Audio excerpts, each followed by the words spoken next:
نحمده ونصلي على رسوله الكريم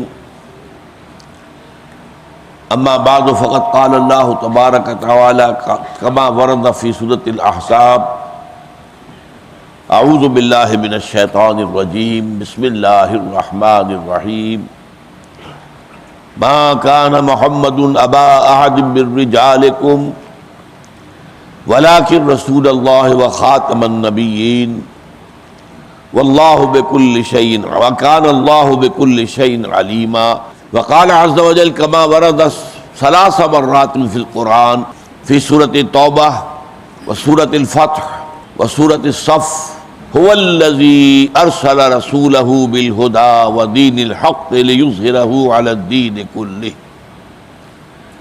وقال جل وعلا كما ورد في سورة الأنبياء وما ارسلناك الا رحمة للعالمين وقال عز وجل كما ورد في سورة السبا وما ارسلناك الا كافة للناس بشيرا ونذيرا صدق الله العظيم رب اشرح لي صدري ويسر لي امري واحلل عقدة من لساني يفقهوا قولي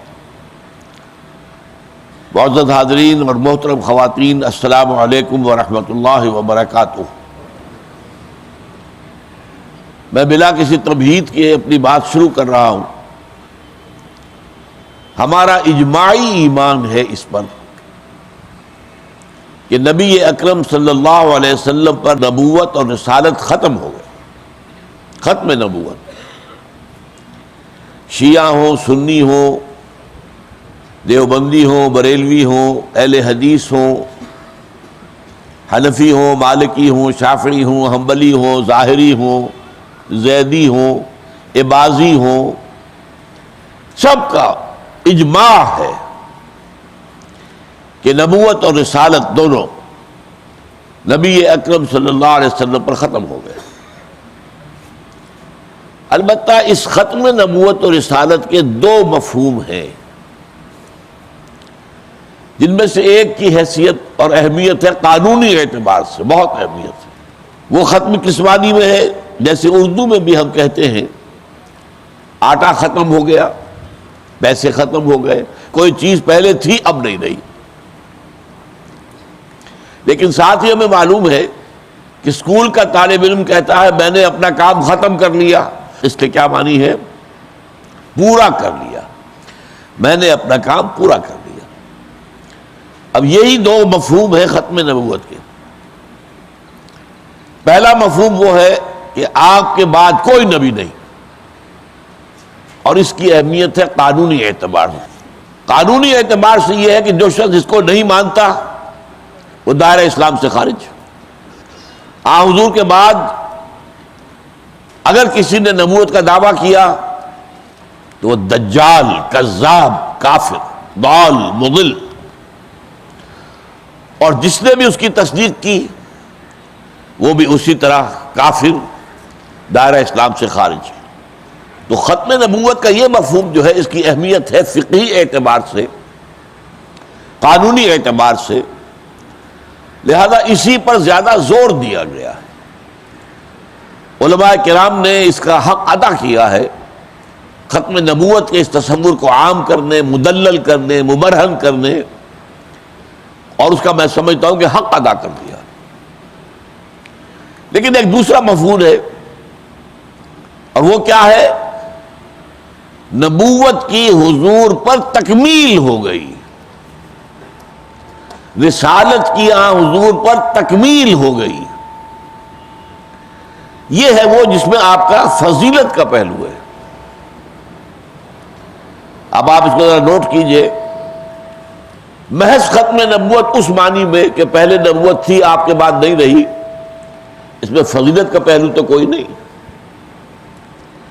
بلکہ ایک بات کہی جائے گی کہ نبوت رحمت تھی، نبوت تو اللہ کا فضل تھا، اللہ کی رحمت، اللہ کا فضل کیسے ختم ہو سکتا ہے؟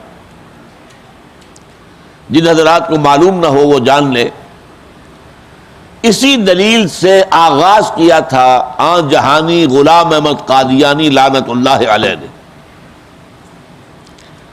کہ وہی تو رحمت ہے، رحمت خدا بندی کیسے ختم ہو جائے گی، کیسے بند ہو جائے گی؟ وہی جاری ہے، اجرائے وہی، اس سے پھر اجرائے نبوت ہوتے ہوتے دعووں پر دعوے، مسیح موعود ہوں، مہدی موعود ہوں، اور آخر میں یہ کہ رسول ہوں، نبی۔ آغاز وہ تھا۔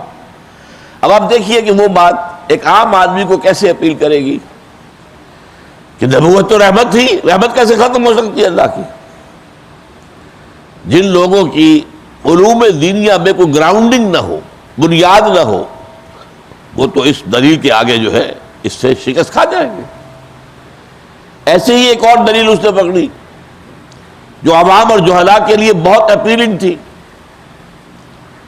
دیکھو جی، ہمارے نبی فوت ہو کر دفن ہو گئے، زیر زمین ہے، عیسیٰ آسمان پہ اٹھا لیا گیا، تو کیا عیسیٰ افضل ہے محمد سے صلی اللہ علیہ وسلم؟ نہیں، عیسیٰ بھی مر چکا۔ یہ جو وفات عیسیٰ کا عقیدہ گھڑا اس نے، دلیل یہ بنائی کہ یہ تو گویا کہ وہ افضل ہو گیا، وہ آسمان پر اٹھا لیا گیا، اور محمد صلی اللہ علیہ وسلم جو ہے وہ فوت ہوئے اور زیر زمین دفن ہو گئے۔ یہ بات بھی عام جہلاء جو عظمت محمد صلی اللہ علیہ وسلم اور عقیدت محمد اور محبت محمد میں یقیناً ان کے دلوں کے اندر ہوتی ہیں یہ چیزیں، چاہے وہ عالم نہ ہو، وہ مفکر نہ ہو، وہ فلسفی نہ ہو، لیکن یہ باتیں تو ہیں۔ یہ دو چیزیں ہیں جن کی وجہ سے وہ فتنہ پھیلا، اور زیادہ تر انگریزی تعلیم یافتہ لوگوں میں پھیلا، کیونکہ ان کی بنیادی دینی تعلیم کی اساس تھی ہی نہیں۔ انہوں نے تو انگریزی مدرسوں میں، اسکولوں کے اندر تعلیم حاصل کی، تو ظاہر بات ہے جو ادلہ ہے قرآن کا اور حدیث کے اور سنت کے جو دلائل ہیں وہ ان کے علم میں نہیں تھے۔ لہذا ان دو باتوں کی وجہ سے وہ غلام احمد قادیانی کے معتقد ہوتے چلے گئے، اور یہ فتنہ پھیلا اور آج تک پھیل رہا ہے۔ اگرچہ آپ کو معلوم ہے ہمارے ہاں انہیں غیر مسلم ڈکلیئر کیا گیا اور قانوناً کیا گیا، فتنہ ختم نہیں ہوا ہے، فتنہ پھیل رہا ہے، اندر ہی اندر دیمک کی طرح چاٹ رہا ہے معاشرے۔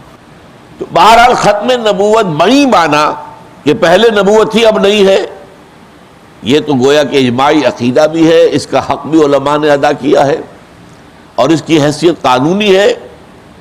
لیکن ختم نبوت اور رسالت بڑی معنی کہ نبوت اور رسالت حضور پر کامل ہوئی ہیں، اس پر توجہ نہیں دی علماء نے، اس کی اہمیت کو واضح نہیں کیا گیا، اس لیے کہ اس کی قانونی حیثیت نہیں تھی۔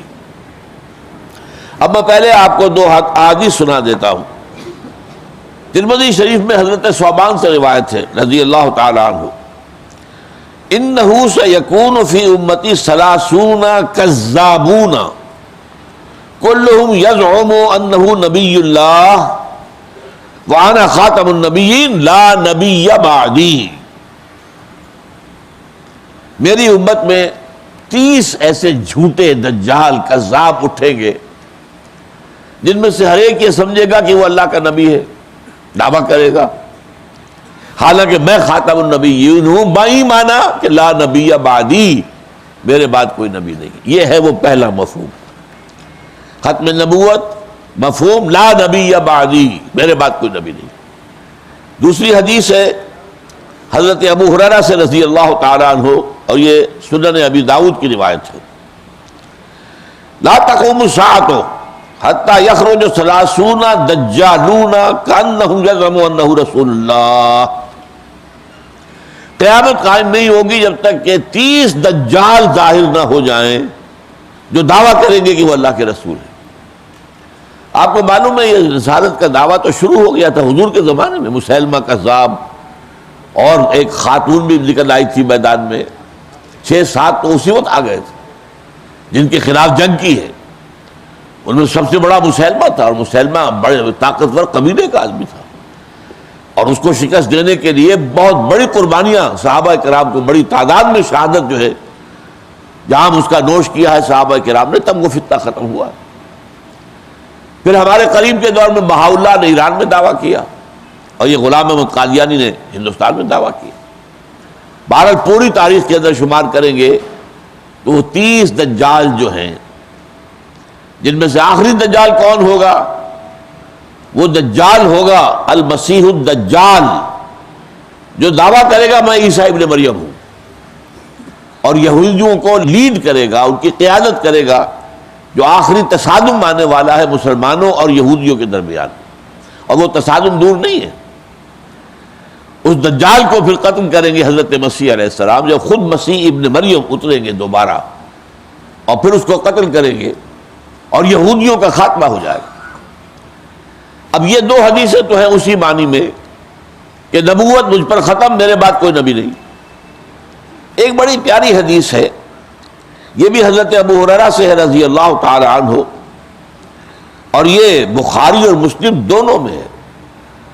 یہ سند کے اعتبار سے سب سے اونچی حدیث ہو گئی، متفق علیہ، اس سے اونچا تو کوئی درجہ سند کا ہے ہی نہیں۔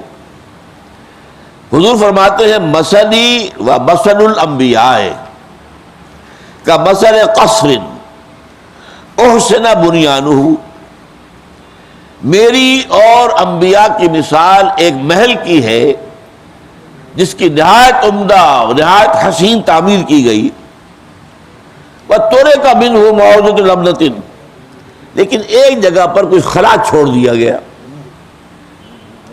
فَطَافَ بِهِ النَّظَّارُ يَتَعَجَّبُونَ مِنْ حُسْنِ بُنْيَانِهِ، اس محل کا چکر لگاتے تھے، سیاح آتے تھے، دیکھنے والے آتے تھے، اور دیکھ کر بہت عظیم محل ہے، کیا کہنے اس کے، يَتَعَجَّبُونَ مِنْ حُسْنِ بُنْيَانِهِ إِلَّا مَوْعِظَةَ تِلْكَ الْمُنَابِرَةِ، سوائے کہتے یہ رکھنا پتہ نہیں کیوں ہے، یہ کیوں چھوڑ دیا گیا؟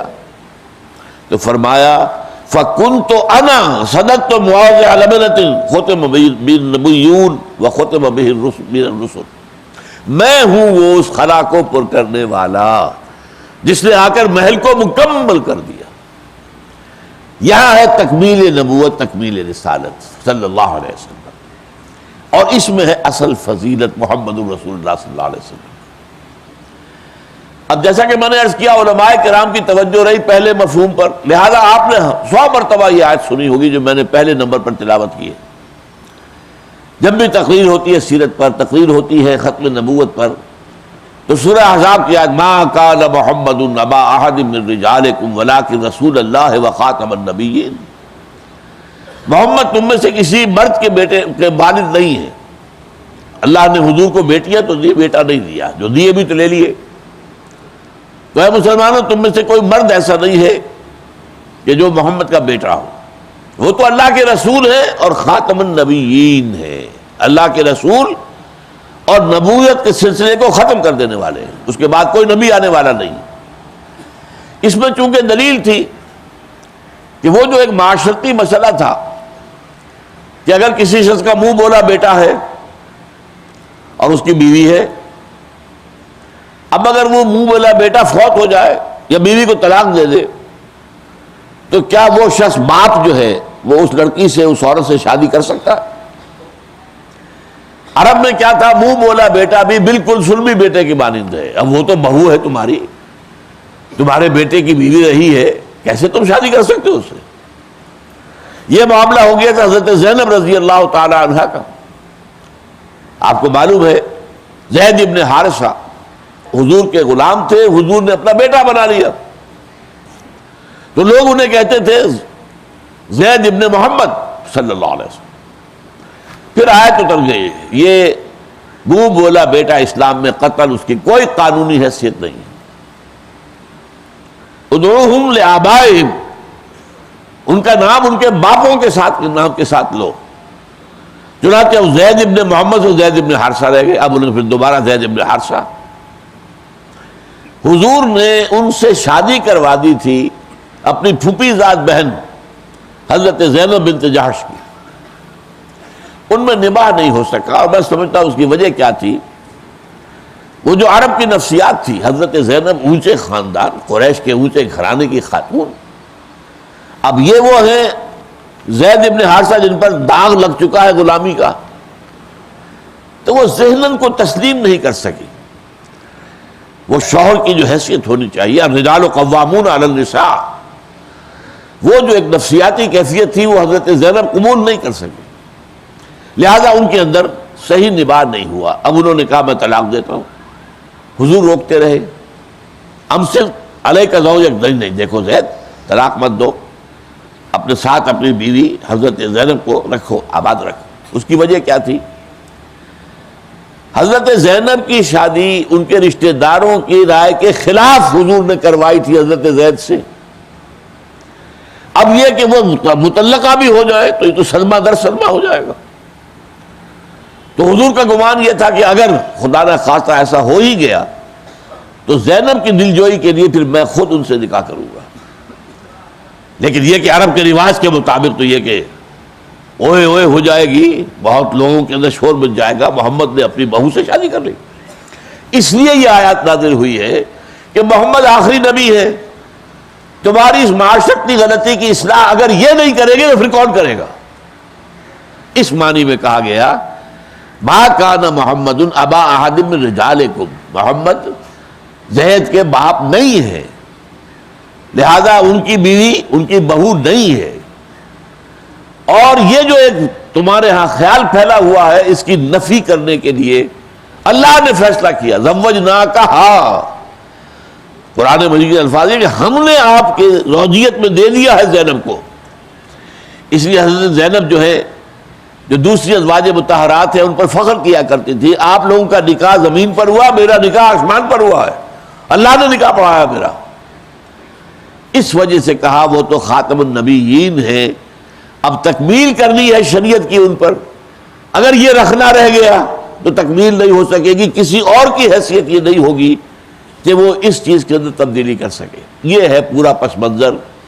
اب آپ نے اس میں دیکھا کہ اس آیت کو سمجھانے کے لیے مجھے اس کا پس منظر آپ کو سمجھانا پڑا، اور اس کا پورا جو ہے تفصیل کے ساتھ، اور یہ کام جو ہے عام آدمی کے بس کا روک تو نہیں ہوتا۔ اس لیے یہ ہے کہ اس آیت کو جو ہم پیش کرتے ہیں اور زیادہ تر علماء اسی پر انحصار کرتے ہیں، تو اس کی وجہ سے ان کے پروپیگنڈے کی تردید کے لیے یہ کافی نہیں ہوئی۔ ان کے پروپیگنڈے کے لیے اصل تردید کیا ہے؟ محمد پر نبوت ختم ہی نہیں ہوئی ہے، کامل ہوئی ہے، رسالت ختم ہی نہیں ہوئی ہے، کامل ہوئی ہے۔ ایک دیوار چلی آ رہی ہے، فصیل چلی آ رہی ہے، اونچائی وہی ہے، وہی اونچائی ہے، ایک جگہ آ کے فصیل ختم ہو گئی تو کون سی فضیلت ہوئی اس میں؟ ہاں، ایک شے اونچی ہوتی گئی، اونچی ہوتی گئی، اونچی ہوتی گئی، اپنے عروج کو پہنچی، کلائمیکس کو پہنچی، اب ختم ہوئی۔ یہ ہے فضیلت۔ اس فضیلت کا ادراک اگر ہو جائے، اور ختم نبوت اور ختم رسالت کے جو مظاہر ہیں اگر ان کا ادراک ہو جائے تو جڑ کٹ جاتی ہے پھر کسی بھی شخص کے لیے کہ وہ نبوت کا دعویٰ کر سکے اور اس پر لوگوں کو کسی درجے میں گمراہ کر سکے۔ اب یہ جو مضمون ہے یہ قرآن مجید میں 3 جگہ پر آیا ہے۔ میں نے وہ آیت آپ کو سنائی ہے، سورہ توبہ میں، سورہ فتح میں، سورہ صف میں۔ جو بڑا حصہ آیت کا وہ ایک مرتبہ ایک ہی ہے، ایک حرف کا بھی فرق نہیں۔ هو الذی ارسل رسولہ بالہدی ودین الحق لیظہرہ علی الدین کلہ۔ اس کے اندر در حقیقت نبوت کی تکمیل اور رسالت کی تکمیل کا ذکر ہے۔ لیکن پہلے آپ ایک بات سمجھ لیجئے، یہ نبوت اور رسالت ہم معنی لفظ ہیں یا ان میں فرق ہے؟ بہرحال 2 اصطلاحات ہیں تو فرق تو ہوگا۔ کسی زبان کے کوئی سے 2 الفاظ بالکل ہم معنی نہیں ہوتے، ہم کہہ دیتے ہیں مترادف ہے، کوئی نہ کوئی باریک فرق ہوتا ہے۔ نبوت اور رسالت میں کیا فرق ہے؟ یہ ایک علمی موضوع ہے، میں چھیڑ نہیں رہا اس وقت، لیکن جو اس کی بات متفق علیہ ہے، سب مانتے ہیں، وہ یہ ہے نبوت عام ہے، رسالت خاص ہے۔ ہر رسول تو لازماً نبی بھی ہے، ہر نبی لازماً رسول نہیں ہے۔ چنانچہ آپ نے سنا ہوگا، روایات ہیں، انبیاء تو 1.25 لاکھ آئے ہیں، رسول 313 ہیں۔ رسالت خاص، نبوت عام۔ ہر رسول لازماً نبی، ہر نبی لازماً رسول نہیں، یہ متفق علیہ ہے۔ اس میں علماء کرام کا کنسنسس ہے، اجماع ہے۔ لیکن اگر ایک ہی شخص نبی بھی ہے، رسول بھی ہے، اب حضور صلی اللہ علیہ وسلم جو ہے آپ نے دیکھا بار بار قرآن میں جو آتا ہے یا ایھا النبی یا ایھا النبی یا ایھا النبی لما تحرم ما احل اللہ لک یا ایھا النبی اذا طلقتم النساء فطلقوهن لعدتهن. یا ایھا الرسول بھی آیا یا ایھا الرسول بلغ ما انزل الیک من ربک وان لم تفعل فما بلغت رسالتہ. نبی بھی ہے رسول بھی ہے. ایک ایسا شخص جو نبی بھی ہے رسول بھی ہے، اس میں کیا ریلیشن شپ ہے؟ اس کی شخصیت میں نبوت کا مفہوم کیا ہے، رسالت کا مفہوم کیا ہے؟ اب دیکھیے میں ایک فگر بنا رہا ہوں اپنے دو ہاتھوں سے، یہ دو ہاتھ میں نے ان کے بیک جو جوڑ دیے ہیں. نبوت کا رخ اللہ کی طرف سے ہے، اللہ سے لینا یہ نبوت ہے. رسالت خلق کی طرف ہے، خلق کو پہنچانا یہ رسالت ہے. اللہ سے لینا وہی ہدایت اللہ کی طرف سے آئی نا، ریسیو کی. وہ اینٹینا کہہ لیجئے، وہ ریسیو کر رہا ہے. اور پھر اس کو آپ کو مانے بوسٹرز لگے ہوتے کتنے ٹی وی کے، اس میں کیا ہے کہ کسی پچھلے اسٹیشن سے وہ لے رہا ہے اور آگے جو ہے اس کی پوٹینسی کو بڑھا کر آگے پھر بھیج رہا ہے. تو یہ نبی ہے، یہ رسول ہے. تو اب آپ سمجھئے کہ 5 چیزیں ہیں جن میں سے 2 سے نبوت کی تکمیل ظاہر ہوتی ہے اور 3 سے رسالت کی تکمیل ظاہر ہوتی ہے. هو الذی ارسل رسولہ بالہدی ودین الحق. وہی ہے اللہ سبحانہ و تعالی جس نے بھیجا ہے اپنے رسول محمد صلی اللہ علیہ وسلم کو 2 چیزیں دے کر. محمد کو اللہ سے ملی 2 چیزیں، الہدا اور دین حق، ہدایت کاملہ اور ایک مکمل نظام زندگی. تو نبوت کا پہلو جو ہے وہ کیا ہے؟ اللہ سے آپ کو ملی الہدا اور دین حق. اچھا اس میں بعض لوگ مغالطے میں آ جاتے ہیں، قرآن ہی تو دین حق ہے. نہیں، سمجھ لیں میری بات. قرآن پر جب تک سنت رسول کا اضافہ نہیں ہوگا دین نہیں بنے گا. سادہ ترین مثال ہے نماز قائم کرو، نماز قائم کرو، نماز قائم کرو. کیا سنت کے بغیر نماز قائم ہو سکتی ہے؟ کیسے پتہ چلے گا نمازیں 5 ہے؟ قرآن میں تو کہیں نہیں، کہیں ظہر کا ذکر نہیں ہے، کہیں مغرب کا ذکر نہیں ہے. آپ کہہ سکتے ہیں فجر کا لفظ آ گیا ہے، عصر کا لفظ آ گیا، لیکن وہ نماز کے لیے تو نہیں آیا ہے، وہ تو وقت کے لیے آیا ہے. والعصر والفجر. پھر یہ 2 رکعتیں ہیں فجر کی اور مغرب کی 3 ہے، کون بتائے گا؟ یہ تو سنت ہے جس نے نماز کا نظام بنا دیا ہے محض قرآن سے. یہ اس دور کے بڑے فتنوں میں سے، بہت بڑے فتنوں میں سے. جتنا بڑا فتنہ یہ نبوت کا اجراء ہے، نبوت کا دعویٰ ہے غلام احمد قادیانی کا، اور ختم نبوت کے قلعے کے اندر جو نقب لگی ہے اس سے، جتنا بڑا فتنہ یہ ہے اتنا ہی بڑا بلکہ اس سے زیادہ خطرناک فتنہ جو ہے وہ انکار سنت اور انکار حدیث کا ہے. پہلا فتنہ جو ہے وہ اکثر لوگوں کو جلدی سمجھ میں آ جاتا ہے، انکار حدیث اور انکار سنت کا فتنہ سمجھ میں نہیں آتا. بڑی لچھے دار باتیں غلام احمد پرویز کی، اس کا نام بھی غلام احمد بدبخت کا، وہ غلام احمد قادیانی، یہ غلام احمد جو ہے پرویز، اور جس بڑے پیمانے پر اس نے سلسلے کو پھیلایا. اور بھی بہت سے لوگ ہیں، کوئی اکیلا نہیں ہے. وہ مولانا اسلم جہراج پوری ہو، مولانا عبداللہ چکرالوی ہو، خود سر سید احمد خان مرحوم ہو، ان سب نے اس فتنہ انکار حدیث اور فتنہ انکار سنت کو ہوا دی.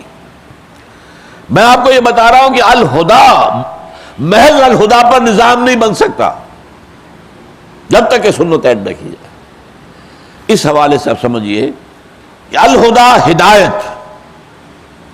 اب غور کیجئے، یہ حضور سے پہلے جو 1.25 لاکھ انبیاء آئے ان کے پاس ہدایت نہیں تھی؟ سوچئے، اگر نہیں تھی تو میرے نبی کیسے ہوئے؟ قرآن سے گواہی دے رہا ہوں، انا انزلنا التوراۃ فیہا ھدی و نور. ہم ہی نے تورات نازل کی تھی، سورہ مائدہ کی آیت ہے 7ویں رکوع کی پہلی. ہم نے ہی تورات نازل کی تھی اس میں ہدایت بھی تھی، نور بھی تھا۔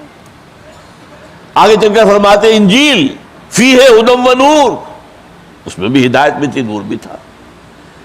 تو نبیوں کے ذریعے ہدایت تو آتی رہی، لیکن ہوا کیا ہے؟ ہدایت تدریجاً ترقی کرتے ہوئے اپنے مقام کمال کو پہنچی ہے محمد رسول اللہ صلی اللہ علیہ وسلم۔ اور اس بات کو سمجھیے کہ اس کا تعلق کس سے ہے؟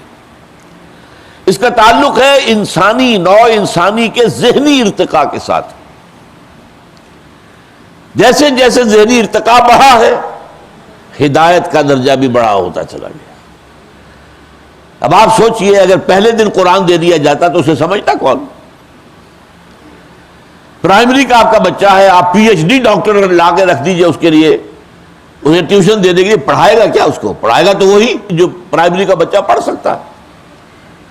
لہذا جیسے جیسے جیسے جیسے جیسے جیسے انسان کے شعور کی ترقی ہوئی، ذہنی ترقی ہوئی، فکری ترقی ہوئی، فلسفیانہ ارتقاء ہوا، ہدایت خداوندی بھی بڑھتی چلی گئی، تاں کہ آج سے 1400 برس پہلے نوع انسانی بحیثیت مجموعی شعوری اور فکری طور پر مالک ہو گئی۔ اب الہدا، اب ہدن نہیں، الہدا، the guidance, the total guidance, the complete guidance دے دی گئی۔ اس فرق کو اگر آپ نہیں سمجھیں گے تو پھر وہ فضیلت محمدی تو سامنے نہیں آئے گی۔ اس میں بلکہ ایک لطیف انداز میں بات کہا کرتا ہوں میں، تورات کی حفاظت کا ذمہ اللہ نے نہیں لیا۔ اگر اللہ ذمہ لیتا تو کیا تورات میں تحریف ممکن تھی؟ انجیل کا ذمہ نہیں لیا۔ اگر اللہ ضمانت دیتا انجیل کے اندر تحریف نہیں ہو سکتی تو کون بھائی باپ تھا جو کر سکتا تھا؟ یہ نہیں کر سکتا۔ اور اگر برا نہ مانے، اگر اللہ نے قرآن کی ضمانت نہ دی ہوتی، انا نحن نزلنا الذکر وانا لہ لحافظون، ہم ہی نے یہ الذکر نازل کیا ہے اور ہم ہی اس کے محافظ ہیں۔ پہلا ٹکڑا تورات کو بھی اپلائی کرے گا، انجیل کو بھی اپلائی کرے گا۔ تورات کس نے نازل کی؟ اللہ نے کی۔ انجیل کس نے نازل کی؟ اللہ نے کی۔ انا لہ لحافظون ان کے لیے نہیں آیا۔ تو میں کہا کرتا ہوں ایک لطیف انداز میں کہ تورات اور انجیل کو یہ حق حاصل ہے کہ وہ اللہ کی جناب میں فریاد کریں کہ یہ ہمارے ساتھ سوتیلی بیٹیوں والا سلوک کیا آپ نے۔ قرآن بھی تیری کتاب، اس کو تو حفاظت دی، ہم تیری کتابیں ہمیں حفاظت نہیں دی، کیوں؟ کیوں؟ اس کا جواب کیا ہے؟ بھائی ابھی تو انسان ذہنی ارتقاء کے مراحل سے گزر رہا تھا، یہ انٹرم پیریڈ کی ہدایات تھی جو دی گئی ہیں۔ آپ کو معلوم ہے تورات کے لیے سب سے بڑا لفظ کیا ہے؟ 10 کمانڈمنٹس، احکام عشرہ۔ ابھی انسان اتنا بالغ نہیں تھا کہ حکمت کو سمجھ سکے، احکام دے دیے، یہ کرو یہ نہ کرو۔ یہ تو آپ چھوٹے بچے کو بھی دے سکتے، یہ کرو یہ نہ کرو۔ ہاں یہ کیوں کرو اور یہ کیوں نہ کرو، یہ تو چھوٹے بچے کی سمجھ میں نہیں آئے گا۔ لہذا قرآن مجید میں وہ ہدایت ارتقاء کرتی ہوئی درجہ بدرجہ صحف ابراہیم سے ہوتی ہوئی، پھر تورات سے ہوتی ہوئی، پھر زبور سے ہوتی ہوئی، پھر انجیل سے ہوتی ہوئی، وہ آ کر قرآن میں کامل ہو گئی۔ یہ ہدایت کاملہ جو ہے یہ ہے حضور صلی اللہ علیہ وسلم کی فضیلت کا مظہر اول۔ ایک قادیانی نوجوان سے بھی میری یہ بات ہوئی تھی، ذرا وہ جیسے اب قادیانی بھی بہت سے ایسے ہیں جو نسلی قادیانی ہے، کوئی بہت زیادہ جھگڑالو قسم کے لوگ نہیں ہوتے، جیسے ہم لوگ بھی اکثر جو نسلی مسلمان ہیں۔ اب ان میں سے کسی کا پردادا دادا جو ہے وہ قادیانی ہو گیا، وہ چلا آ رہا ہے اپنے خاندان کے اندر۔ تو وہ شخص میں نے دیکھا کہ کوئی جھگڑالو قسم کا نہیں، میں نے اس سے ایک بات کی، میں نے کہا یہ بتاؤ کیا تمہارے نزدیک قرآن میں ہدایت کامل ہو گئی؟ کہہ لیں ہاں کامل ہو گئی۔ نمبر 2 یہ بتاؤ کیا قرآن محفوظ ہے یا اس میں تحریف ہو گئی؟ نہیں تحریف نہیں ہوئی، محفوظ ہے۔ میں نے کہا پھر بتاؤ وحی کے آنے کی دلیل کیا ہے؟ پھر اور وہی ہدایت کے لیے آتی تھی، ہدایت کامل ہو چکی، اور وہ کامل ہدایت ضائع نہیں ہوئی۔ اگر تحریف ہو جاتی تو ضائع ہو گئی، تو پھر نئے نبی کی ضرورت تھی۔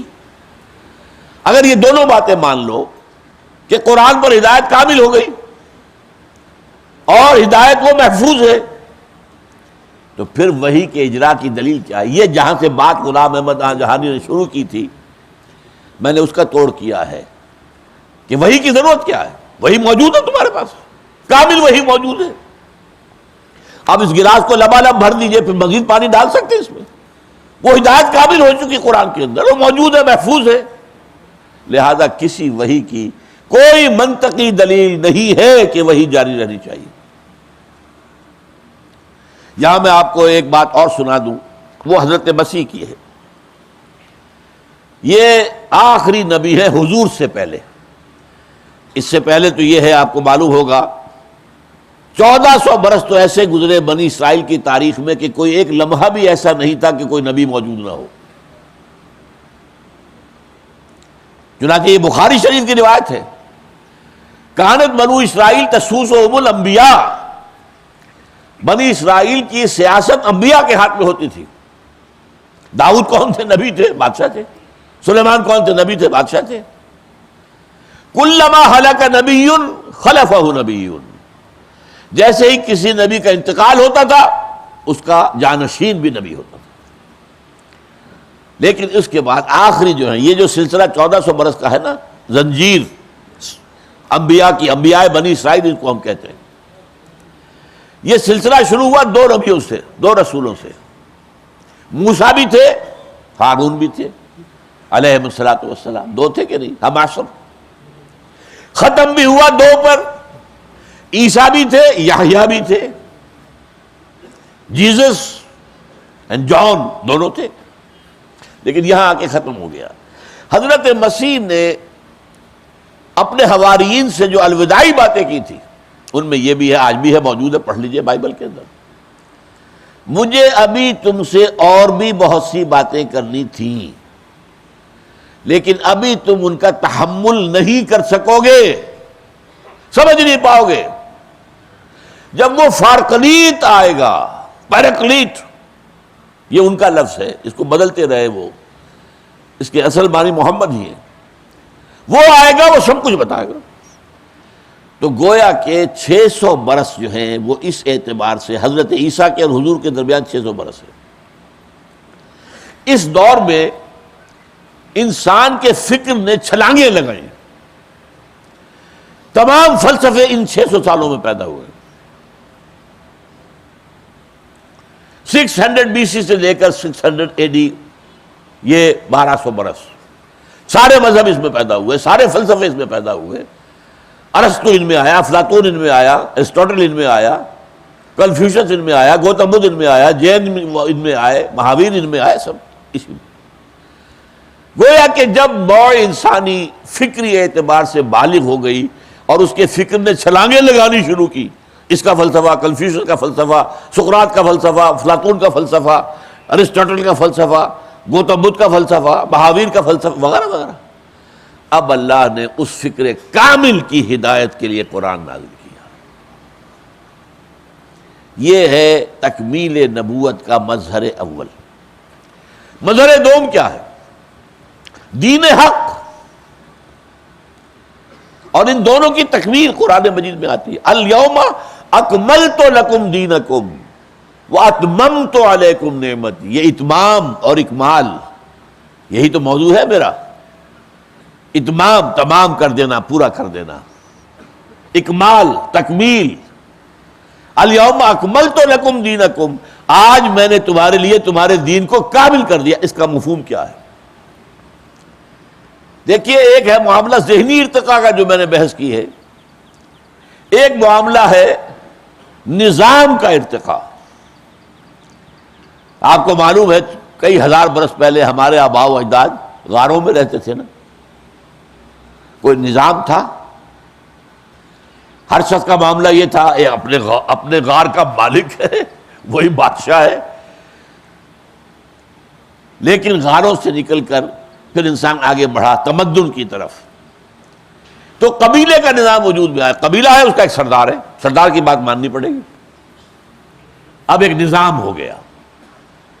فرض کیجئے کہ کسی قبیلے کے کسی شخص کو قبیلے کی کوئی ریت یا رسم پسند نہیں ہے، اسے کہا جائے نہیں، یہ ہماری قبائلی رسم ہے، تو ماننی پڑے گی، کرنی پڑے گی۔ جیسے نظام آیا ویسے جبر آیا، مجبوری آئی، اب آپ کو ماننا پڑے گا، یہ قبیلے کا سردار ہے، اس کی بات ماننی ہوگی۔ یہ پریمیٹو ترین شکل ہے انسانی تمدن کی۔ آگے بڑھے، اب 2-4 قبیلے ایک شہر میں آ کے آباد ہو گئے، اس کا نام ہے سٹی اسٹیٹ، شہری ریاست۔ اب ظاہر بات ہے ہر قبیلے کے تو اپنے رسوم ہیں، رواج ہیں، قواعد ہیں، ضوابط ہیں، لیکن یہ کہ ان کے درمیان انٹریکشن کیسے ہوگا، کیا اصول ہوں گے اس کے۔ یہاں سے دستور کا آغاز ہوا، دستور بنانا پڑے گا۔ یہ 5 قبیلوں کے سردار جو ہیں بیٹھیں گے، طے کریں گے، اکثریت سے معاملہ کریں گے، کوئی نہ کوئی دستور بنے گا نا۔ یہ بات سمجھ رہے ہیں نا آپ؟ اب ایک دلچسپ بات سنیے، حضور کے زمانے میں مکہ ایک قبیلے کا شہر تھا، تمدنی اعتبار سے بیکورڈ تھا، وہاں صرف قریش رہ سکتے تھے، یا قریش کا غلام یا قریش کا حلیف۔ باہر سے کوئی شخص آیا ہے، وہ مکے میں قیام کرنا چاہتا ہے، کسی نہ کسی مکے کے سردار کا حلیف بنے گا تو رہ سکتا ہے، ورنہ نہیں۔ جیسے آج بھی سعودی عرب میں آپ کاروبار کرتے ہیں تو کوئی سعودی وکیل ہوگا آپ کا تو آپ کاروبار کر سکتے ہیں، اور وہ آرام سے پیسہ کھاتا بیٹھ کر، کام آپ کرتے ہیں، محنت آپ کرتے ہیں، کمائی آپ کرتے ہیں، اسے تو سعودی ہونے کی نسبت سے جو ہے دولت آ رہی ہے اس کے پاس۔ تو گویا کہ وہ کیریکٹر بنیادی جو تھا مکے کی سوسائٹی کا تحال چل رہا ہے۔ وہ ایک قبیلے کا شہر تھا، مدینے میں 5 قبیلے تھے، ملٹی ٹرائبل سٹی اسٹیٹ۔ یہ ہے کہ جہاں آ کر اب کچھ نہ کچھ طے کرنا پڑے گا۔ مثلاً میں مثال دیتا ہوں، اوس کا قبیلہ چھوٹا تھا، خزرج کا بڑا تھا۔ اب ان کے ہاتھ طے تھا، اگر کوئی اوسی خزرجی کو قتل کرے گا تو 3 گنا دیت دینی پڑے گی، خون بہا 3 گنا ہوگا، اور اگر کوئی خزرجی قتل کر دے اوسی کو تو اکیرا، خزرجی نے قتل کیا اوسی کو تو 100 اونٹ، اور اوسی قتل کر دے خزرجی کو تو 300 اونٹ۔ اب خون کھولتا ہوگا کہ نہیں اوسی نوجوان کا؟ یہ کیا بات ہوئی؟ میرا خون جو ہے 1/3 قیمت کا ہے خزرجی نوجوان کے خون سے، لیکن ماننا پڑے گا۔ If you want to stay in Medina, in Yathrib, this is the decision، ماننا پڑے گا۔ یہ مدینہ منورہ کی ریاست تھی۔ اس سے اگلی سٹیج کیا آئی؟ بڑی بڑی امپائرز وجود میں آ گئی، عظیم مملکتیں، شہنشاہیت۔ اب جو جبر آیا ہے، ظلم آیا ہے، کسان خون پسینہ ایک کرے گا اور آ کر جاگیردار جو ہے لانس شیئر لے جائے گا پیداوار میں سے، اس میں سے کچھ اپنے پاس رکھے گا اپنے عیش، اور کوئی بادشاہ کو بھیج دے گا، بادشاہ محل بنائے گا، اس کے اندر جو ہے مخملی سارا معاملہ ہوگا، سب ہوگا۔ یہ سارا عیش وہ کر رہا ہے، محنت یہ کر رہا ہے، ایکسپلائٹیشن، ورسٹ ایکسپلائٹیشن۔ اور اس اندیشے سے کہ ہو سکتا ہے کہ عوام میں بغاوت ہو جائے، وہ فوج بھی کھڑی رکھے گا سر کچلنے کے لیے۔ ذرا کسی نے سر اٹھایا اور اس کے سر کو بھی کر دی گئی۔ یہ ہے امپیریلزم۔ اور آپ کو معلوم ہے حضور کے زمانے میں 2 عظیم سلطنتیں سر پر موجود تھیں۔ جزیرہ نما عرب کے سر پر جائیے، جیسے افغان کا چہرہ چھوٹا ہوتا ہے، پگڑی اس کی بہت بڑی ہوتی ہے، تو جزیرہ نما عرب کے اوپر جو ہے ایک طرف سلطنت ایران، ایک طرف سلطنت روما، 2 عظیم سلطنتیں۔ اور عرب ممالک میں سے شام رومیوں کے قبضے میں، عراق ایرانیوں کے قبضے میں۔ وہاں بادشاہت کا بدترین نظام آیا۔ اب وقت آیا ہے کہ نوع انسانی کو وہ نظام عدل اجتماعی عطا کر دیا جائے جس میں ظلم ختم ہو جائے، ایکسپلائٹیشن ختم ہو جائے، جس میں یہ کہ اکویٹیبل ڈسٹریبیوشن آف ویلتھ ہو، دولت کی تقسیم منصفانہ ہو، جس میں پیدائشی طور پر کوئی نہ اونچا ہو نہ نیچا ہو۔ پیدائشی طور پر تمام انسانوں کو مانا جائے کہ مساوی ہے، وہ چاہے مرد ہو چاہے عورت، مساوی ہے، شرف انسانیت دونوں کے اندر مشترک ہے۔ اور لا فضل لعربی علی عجمی ولا لعجمی علی عربی ولا لاسود علی احمر ولا لاحمر علی اسود، کوئی فضیلت نہیں ہے عرب کو عجمی پر، کسی عجمی کو عرب پر، نہ کسی گورے کو کالے پر، نہ کسی کالے کو گورے پر۔ یہ حجۃ الوداع کے جملے تو آپ نے سنے ہوں گے، بہت مرتبہ سنے ہوں گے۔ تو ایک انصاف پر مبنی نظام قائم کرنا، مکمل نظام، یہ تھی اب وقت کی سب سے بڑی ضرورت۔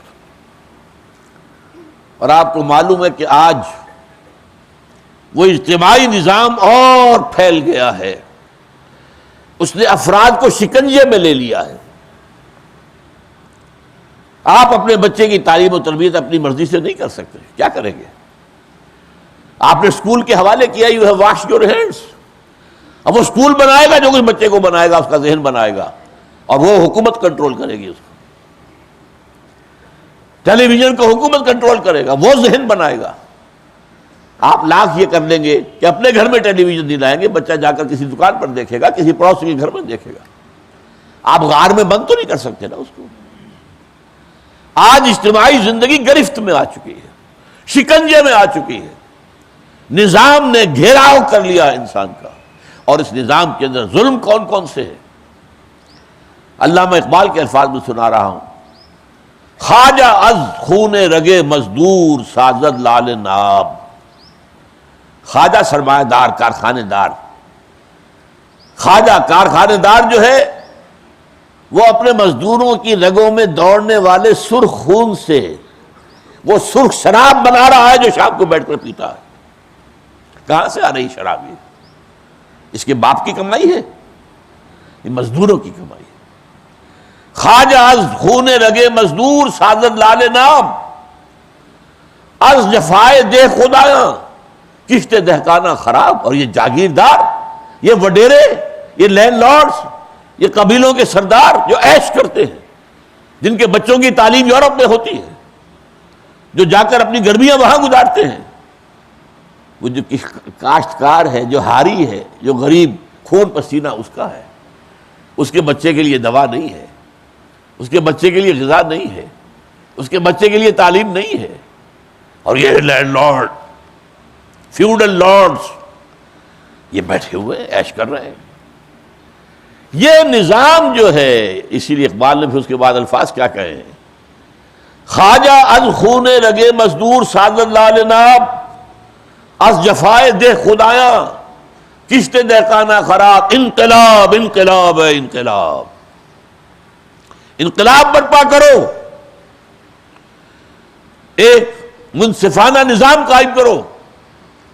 لہذا وہ عہد جدید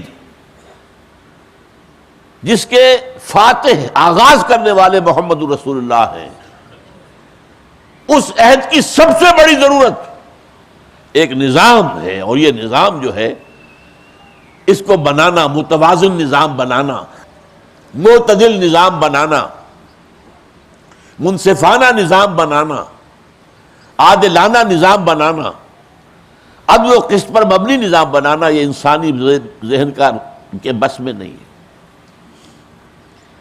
دیکھیے، ایک مسئلہ یہ ہے کہ مرد اور عورت میں کیا توازن ہو حقوق اور فرائض کا، ہے کہ نہیں؟ کبھی آپ عورت کو جوتی کی نوک بنا کر اپنی لونڈی بنا دیتے ہیں، ملازمہ کی طرح ٹریٹ کرتے ہیں، بھیڑ بکری کی طرح ٹریٹ کرتے ہیں۔ کبھی وہ کلوپٹرا بن کر اور مصر کی تقدیر خراب کرتی ہے، یہ ہوتا ہے کہ نہیں؟ اب اگر عورت سوچے گی، نظام بنائے گی، تو وہ اپنے خیال رکھے گی، وہ اپنی نفسیات کو جانتی ہے، مرد کی نفسیات کو نہیں جانتی۔ مرد سوچے گا تو وہ اپنے اعتبار سے سوچے گا، وہ عورت کی نفسیات سے واقف نہیں۔ تو عادلانہ نظام کیسے بنے گا؟ یہ وہی بنا سکتا ہے جو مرد کا بھی خالق ہے، عورت کا بھی خالق ہے۔ الخلق عیال اللہ، تمام مخلوق اس کے کنبے کے مانند ہے۔ مرد جو ہے وہ بھی مخلوق کے اعتبار سے اس کے کنبے میں شامل ہے، اس کا بیٹا ہے، اور عورت بھی ہے۔ وہ نظام بنائے گا۔ اگر مزدور کے ہاتھ میں آپ چھوڑ دیں وہ اپنی بات سوچے گا، اسے سرمایہ دار کی مصلحتوں سے کیا غرض؟ طریقے کوہکن میں بھی وہی ہیلے ہیں پرویسی، کوہکن کے حوالے ہاتھ معاملہ آ جائے تو وہ بھی دھوکہ دے گا۔ اور ظاہر بات ہے کہ انتہائی سادگی سے کھا گیا مزدور مات، جو کارخانے دار ہے وہ تو اپنی سوچے گا۔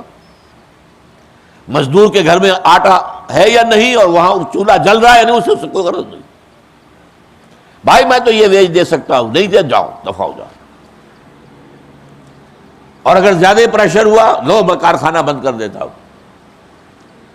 اب یہ جو لاک آؤٹ کیا اس نے، اس کے بعد تو اتنی دولت ہے کہ مہینہ 2 مہینہ 3 مہینہ سال بھر بھی وہ کھاتا رہے گا، اتنی دولت ہے، اس کے بچے پہ فاقہ نہیں آئے گا۔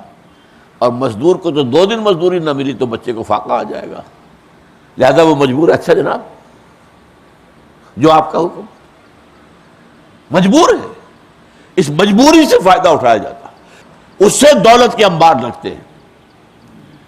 اب یہ کہ کوئی بھی پروپوزیشن ہے، کوئی کارخانہ ہے، کوئی کاروبار ہے، اس میں سرمایہ کا کتنا حصہ ہونا چاہیے، مزدور کا کتنا حصہ، کون طے کرے گا؟ ایک نظام ہے، سیاسی نظام، اس میں کیا ہوتا ہے، جو حاکم ہے وہ چاہتا ہے میرے اختیارات بڑھتے چلے جائیں۔ بھٹو نے اختیارات بڑھائے اپنے، پھر یہ زرداری صاحب نے، پھر ہمارا مشرف صاحب نے، تو کیا ہی کہنے۔ وہ سمجھتا ہے یہ سب پاگل ہے، حیوانوں کی طرح ہے، ان میں صلاحیت ہی کوئی نہیں ہے، میں ہوں عقل کل، سارا اختیار میرے ہاتھ میں ہوگا۔ عام انسان کا اگر سارا اختیار میرے پاس ہونا، ہیومن رائٹس جو مغرب میں تصور ہے وہ یہ ہے، میں اگر ننگا سڑک پہ پھرنا چاہوں تم کون ہو تو اعتراض کرنے والے، اٹس مائی ہیومن رائٹ۔ میں سوڈمی کا معاملہ کرتا ہوں، ہومو سیکسولیٹی کا، who are you to object? ہم دونوں نے ایگری کیا ہے، کر رہے ہیں، ہیومن رائٹس۔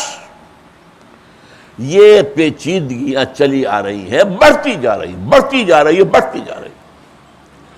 ان کا علاج ایک دین حق، مکمل دین، اللہ کا دیا ہوا دین۔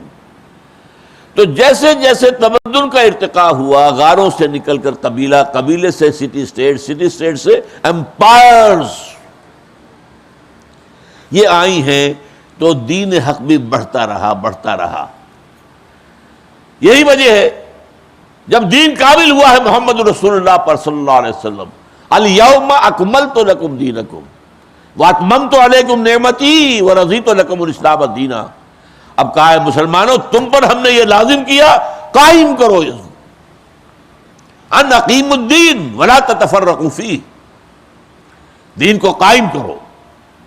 یہ ہم نے تمہیں نظام اس لیے نہیں دیا تلاوت کر لو اور ثواب لے لو، اللہ اللہ خیر صلی اللہ، پھر بند کیا جزدان، اس کو بوسہ دیا اور رکھ دیا، آیت پڑھ لی، السارق والسارقۃ فاقطعوا ایدیہما، ثواب تو مل گیا، ایک ایک حرف کے 30 نے کیا، حضور نے فرمایا۔ گن لیجیے کتنے حروف آئے اس آیت کے اندر، کتنی نیکیاں ہو گئی، عمل تو نہیں ہوا۔ سود کی آیتیں آپ نے پڑھ لی، سود کو نکال تو نہیں سکے۔ پورا معاملہ کیا ہے، قائم کرو اس نظام کو۔ یہ ہے در حقیقت، یہ رسالت محمدی کا معاملہ ہے، لیکن ابھی میں نبوت محمدی کی بات کر رہا ہوں۔ تکمیل نبوت، الہدا مکمل، ہدایت آتے آتے آتے آتے مکمل، دین نظام ہوتے ہوتے ہوتے ہوتے ساری جو سوشل ایوولوشن کا پروسیس ہے اس سے گزر کر دین حق، الیوم اکملت لکم دینکم واتممت علیکم نعمتی ورضیت لکم الاسلام دینا۔ یہ 2 مصدر ہیں نبوت کے، مطلب نبوت ہے اللہ سے لینے والی چیزیں۔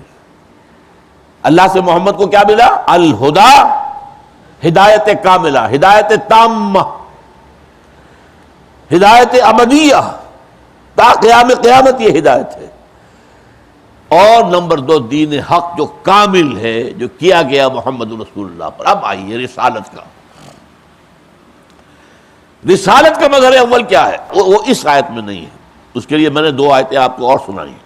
رسالت کی تکمیل کا پہلا صورت کیا ہے؟ آپ سے پہلے جتنے رسول آئے وہ صرف اپنی قوموں کے لیے بھیجے گئے یا اپنے علاقوں کے لیے بھیجے گئے۔ الی مدین اخاہم شعیبا الی عاد اخاہم ہودا الی ثمود اخاہم صالحا، اپنی اپنی قوم کی طرف، پوری نوع انسانی کی طرف نہیں۔ سمجھ لیں میری بات؟ لہذا قرآن میں آپ پڑھتے ہیں ہر رسول کی دعوت یا قوم یا قوم یا قوم اعبدوا اللہ ما لکم من الہ غیرہ، یا قوم اعبدوا اللہ واطیعون، اے میری قوم اے میری قوم اے میری قوم۔ محمد کی بعثت ہے پوری نوع انسانی کے لیے، یہ تکمیل رسالت ہے۔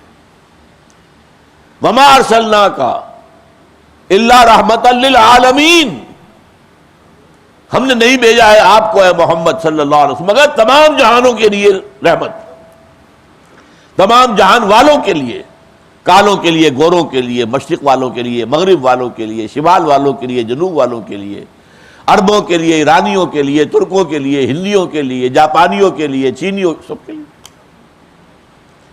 وَمَا أَرْسَلْنَاكَ إِلَّا كَافَّةً لِلنَّاسِ بَشِيرًا وَنَذِيرًا، یہ بہت ہی اسپیسیفک آیت ہے۔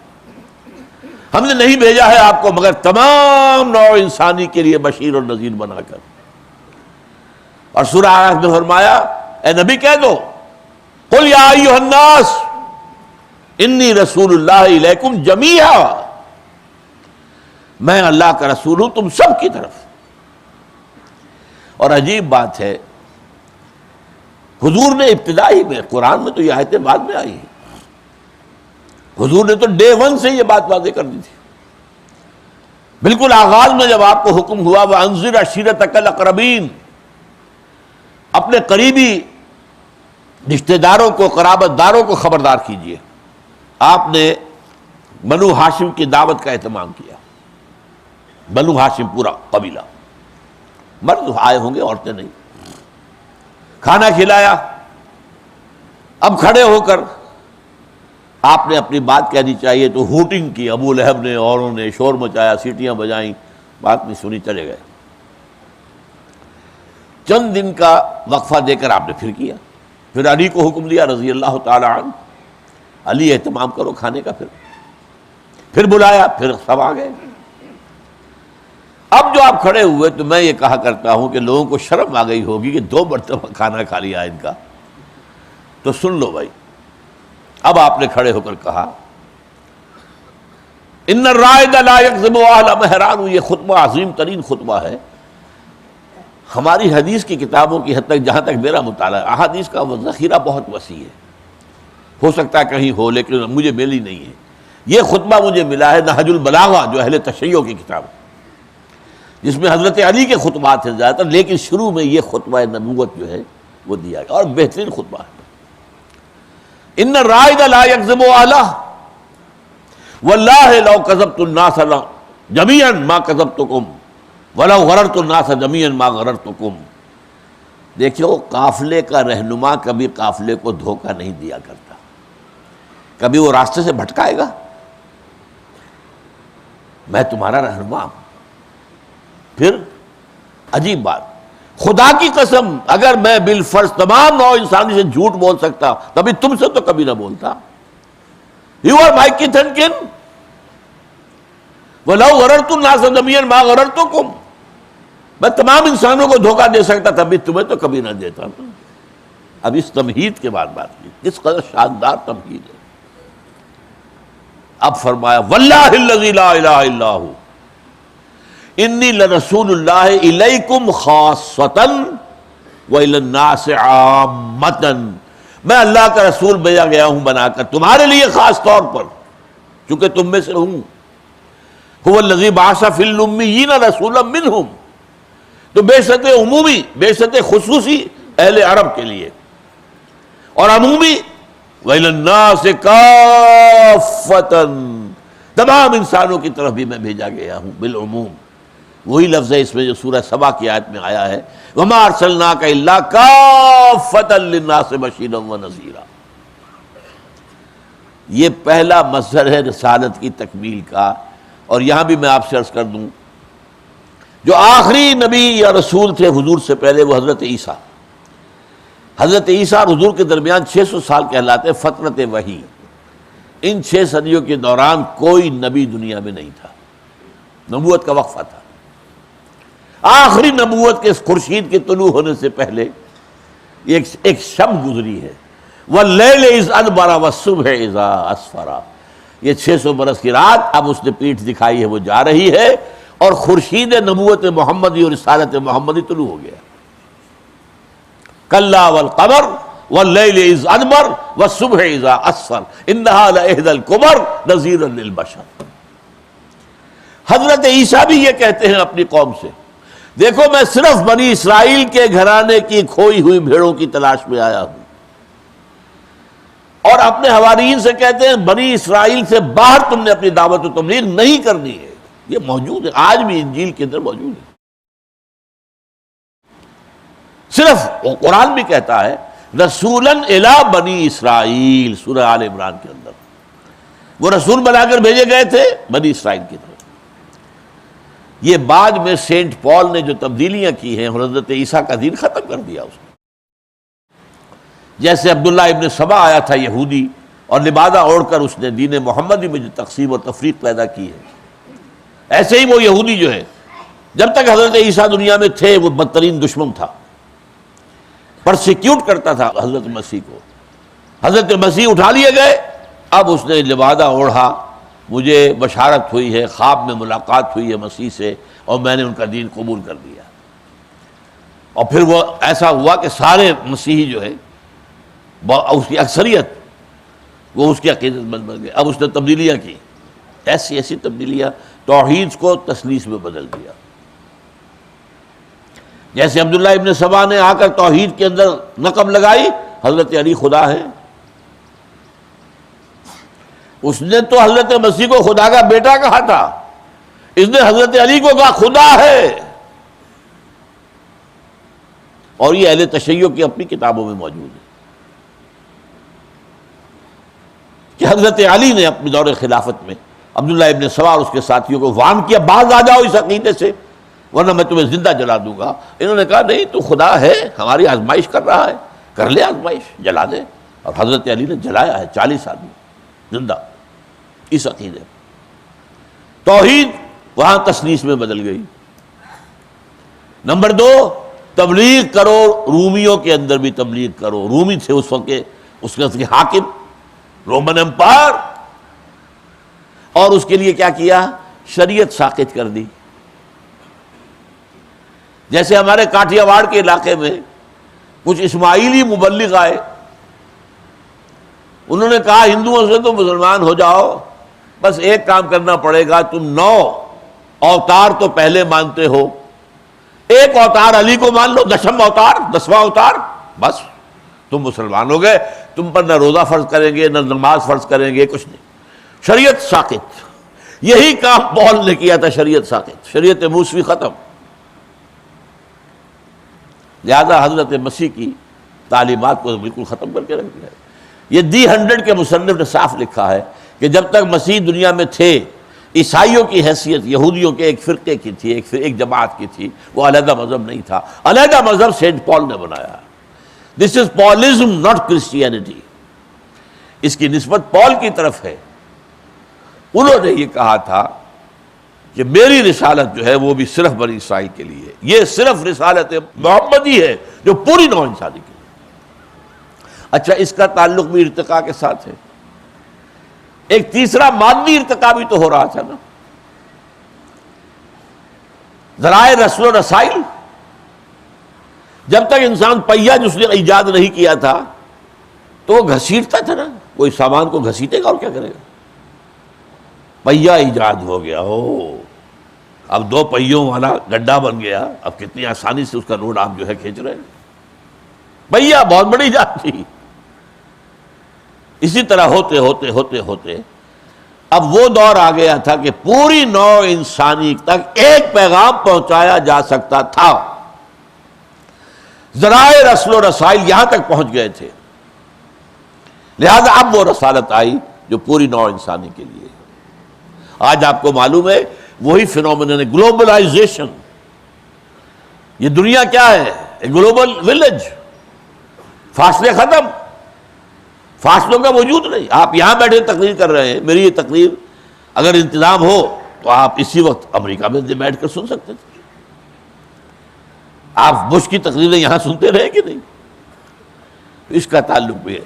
ایک تھا شعور فکری فلسفیانہ شعور کا ارتقاء، اس کے لیے ہدایت اور الہدا کامل قرآن.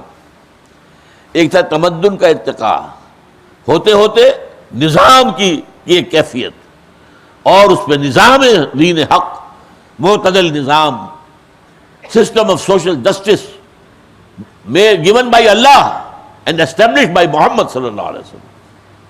اور یہ جو ذرائع رسل و رسائل کی ترقی ہوئی تو اب ایک گلوبل نبوت اور رسالت، ایک رسول کی دعوت کے اوپر پوری دنیا کو جمع کیا جا سکتا ہے.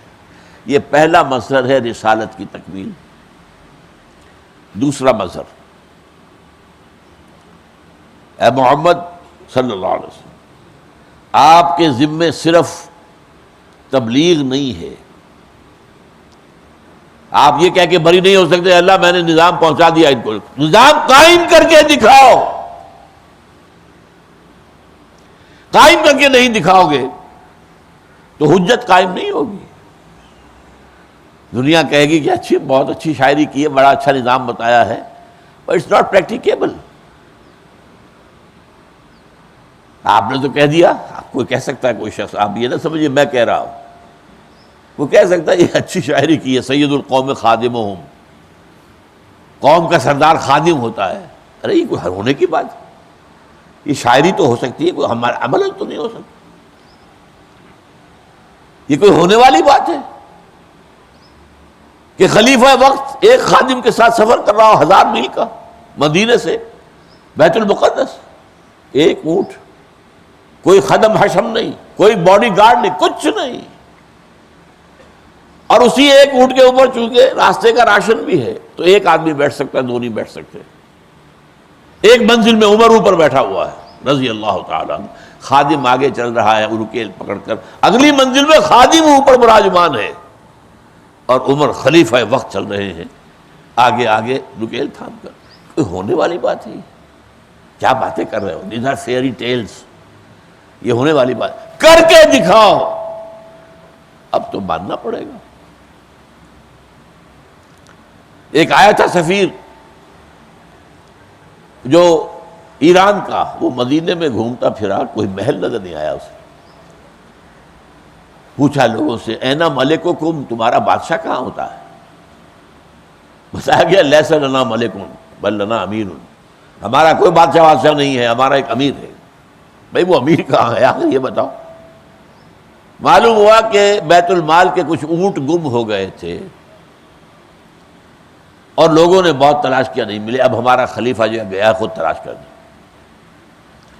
اب اس نے، یہ میں ایڈ کر رہا ہوں، کسی کو لیا ہوگا آئیڈینٹیفیکیشن کے لیے، پہچاننے کے لیے. تو کچھ عرصے کے بعد دیکھا کہ دھوپ تیز ہو گئی تھی. حضرت عمر ایک درخت کے سائے میں لیٹے ہوئے تھے، اپنا درہ جو ہے اپنے تکیے کے طور پر سو رہے تھے، قیلولہ کر رہے تھے. وہاں کھڑے ہو کر اس شخص نے کہا عمر تم انصاف کرتے ہو لہذا تمہیں کوئی خوف نہیں ہے. ہمارے بادشاہ خون چوستے ہیں عوام کا، انہیں ہر وقت خوف ہوتا ہے کہ انہیں ہلاک کر دیا جائے گا. انہیں باڈی گارڈز کی ضرورت ہوتی ہے، ان کے محلات کے اونچی اونچے فضیلے ہوتی ہیں. یہ بات کر کے دکھائی تو معلوم ہوا نا. لہذا بات کیا کہی گئی؟ اے محمد اس کو نافذ کرو، قائم کرو، نمونہ دکھاؤ اس کا. ورنہ ایک یوٹوپیا ہے. آپ کو معلوم ہے افلاطون نے کتاب لکھی تھی دی ریپبلک. آج سے یوں سمجھیے کہ 2500 سال پہلے، اور کتاب اتنی زوردار ہے آج تک زندہ ہے. کتابیں زندہ رہتی ہیں کہ ختم ہو جاتی نہیں، کسی میں ہوتی ہے، کوئی وزن ہوتا ہے.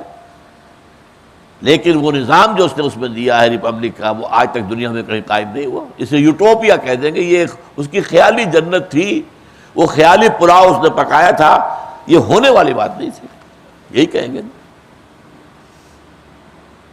محمد الرسول اللہ کا فرض بنا لِیُظْہِرَهُ عَلَى الدِّینِ کُلِّهِ، اس دین حق کو پورے کے پورے نظام پر غالب کیجئے.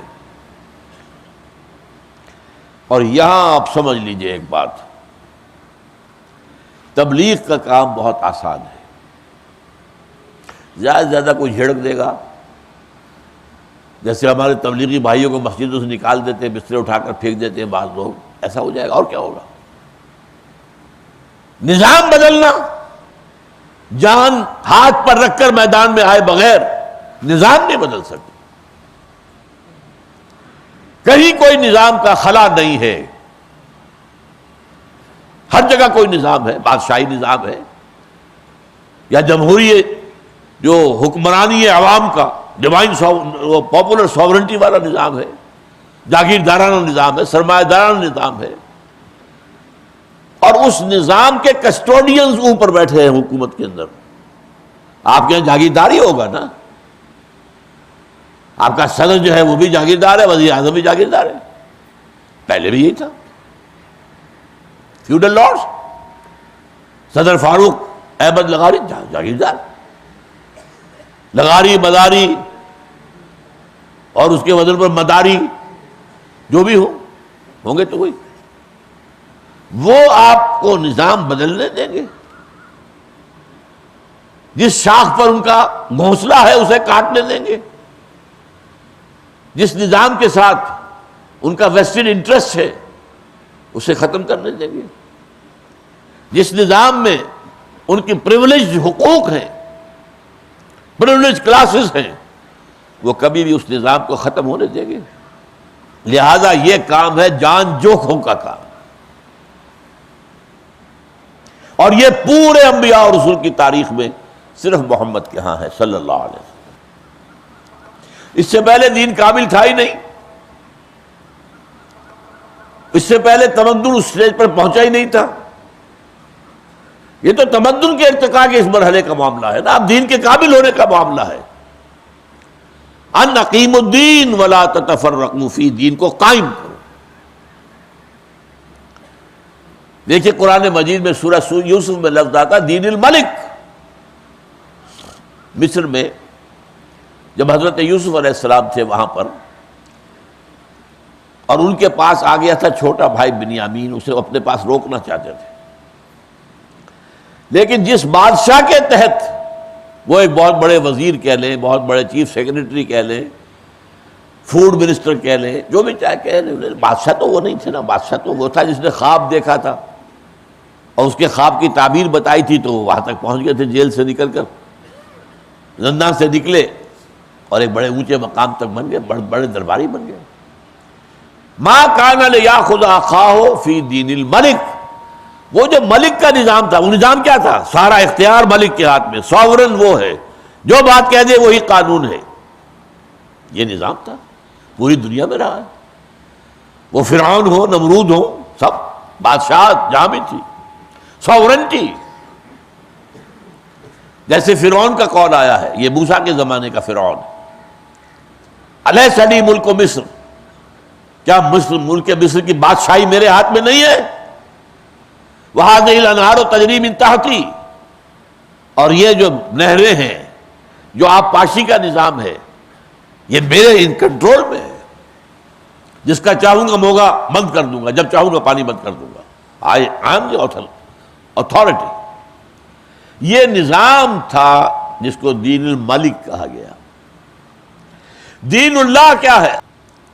اذا جاء نصر اللہ والفتح ورأيت الناس يدخلون في دین اللہ افواجا.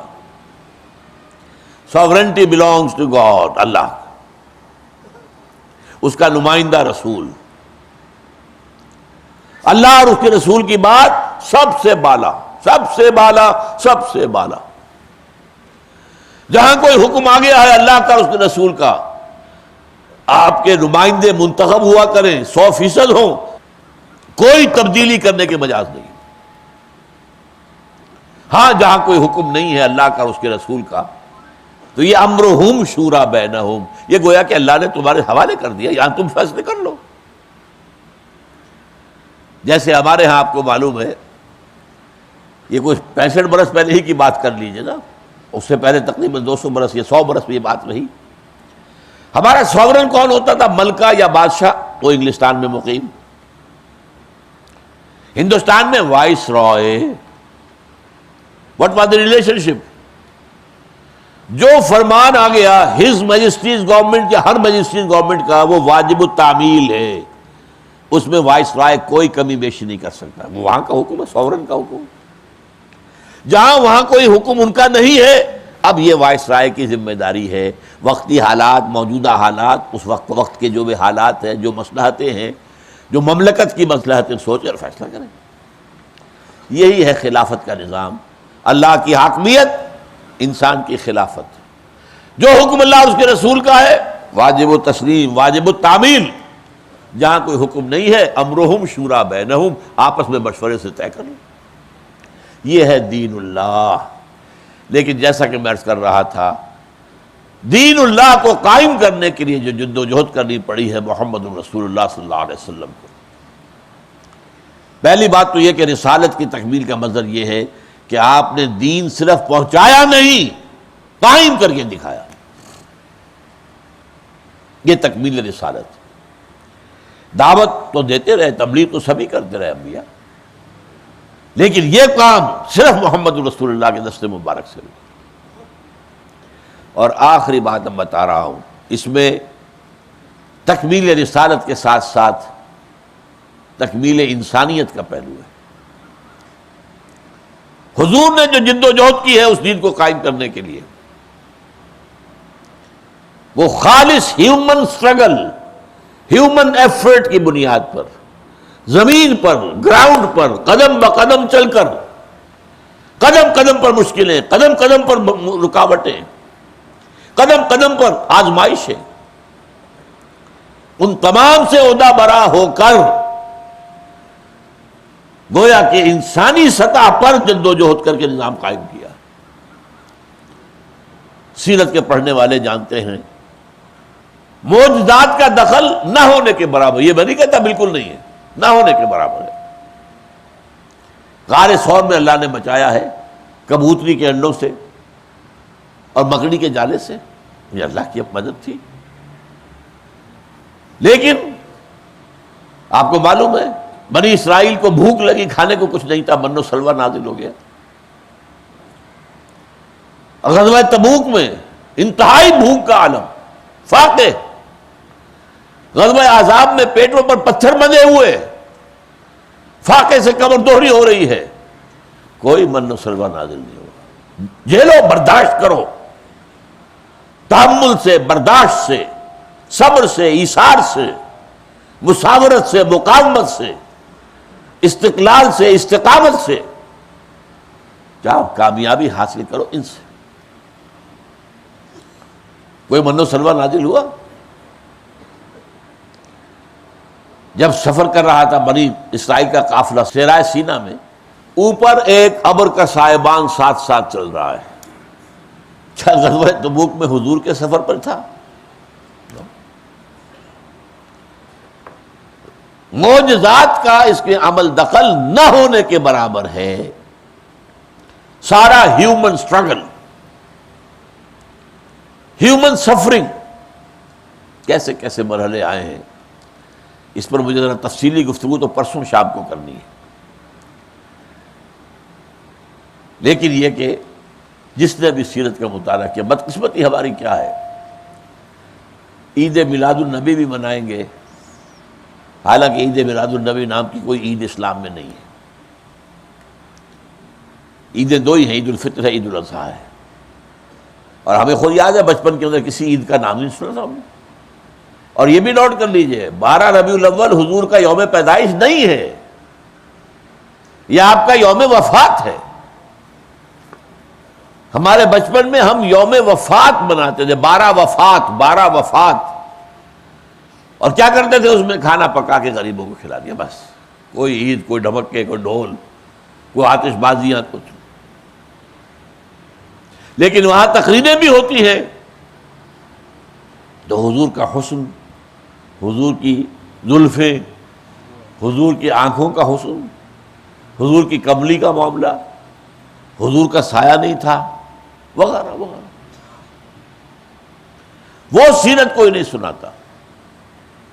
دیکھیے ایک شعر ہے جو میرے نزدیک 100% صحیح ہے، حسن یوسف دم عیسیٰ ید بیضا داری، آنچ خوما ہمہ دارن تو طلحہ داری۔ اے محمد صلی اللہ علیہ وسلم، آپ کو اللہ نے حضرت یوسف والا حسن بھی دیا، حضرت موسیٰ علیہ السلام کے عصا میں جو تاثیر تھی وہ بھی دی، حضرت مسیح کے پھونک مارنے میں جو تاثیر تھی وہ بھی دی۔ تو تمام جتنے بڑے لوگ ہیں انہیں جو محاسن عطا ہوئے آپ کو سارے عطا ہوئے، ٹھیک، یقیناً کوئی شک نہیں۔ لیکن آپ فرماتے ہیں تمام نبیوں اور رسولوں نے جو تکلیفیں برداشت کی میں نے وہ ساری کی ساری برداشت کی۔ یہ کوئی سنائے گا آپ کو؟ نہ اسٹرگل کی دعوت ہے،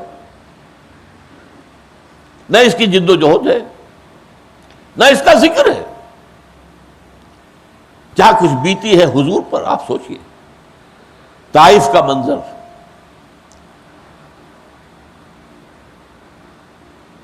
طائف کی گلیوں میں حضور گھوم رہے ہیں۔ سب سے پہلے تو آپ گئے تھے مکے سے مایوس ہو کر، 10واں سال تھا آپ کی وحی کے آغاز کے بعد۔ بمشکل 100 آدمی ملے تھے، ان میں سے بھی کچھ جو ہیں حبشہ چلے گئے تھے، آزمائشوں سے سخت تنگ آ کر حبشہ جا چکے تھے۔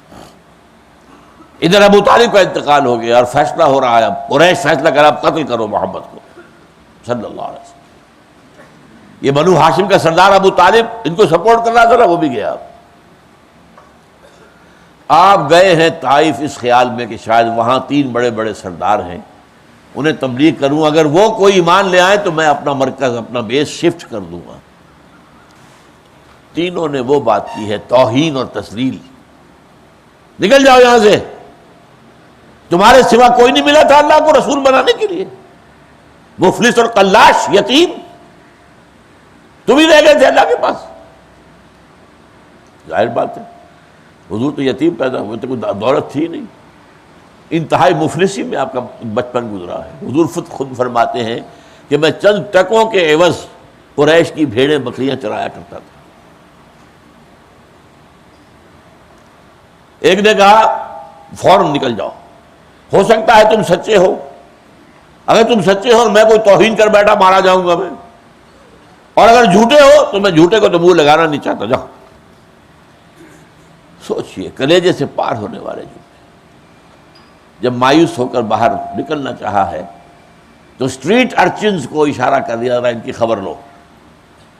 وہ جو چھوکرے ہوتے ہیں، کوئی آپ کے ہاں مجذوب آ جائے تو گلیوں میں جو اس کا حشر ہوتا ہے، کوئی اسے پتھر مار رہا ہے، کوئی کچھ کر رہا ہے، پتھراؤ شروع ہو رہا ہے، اور آپ کے ساتھ صرف وہی زید ابن حارثہ اور کوئی نہیں۔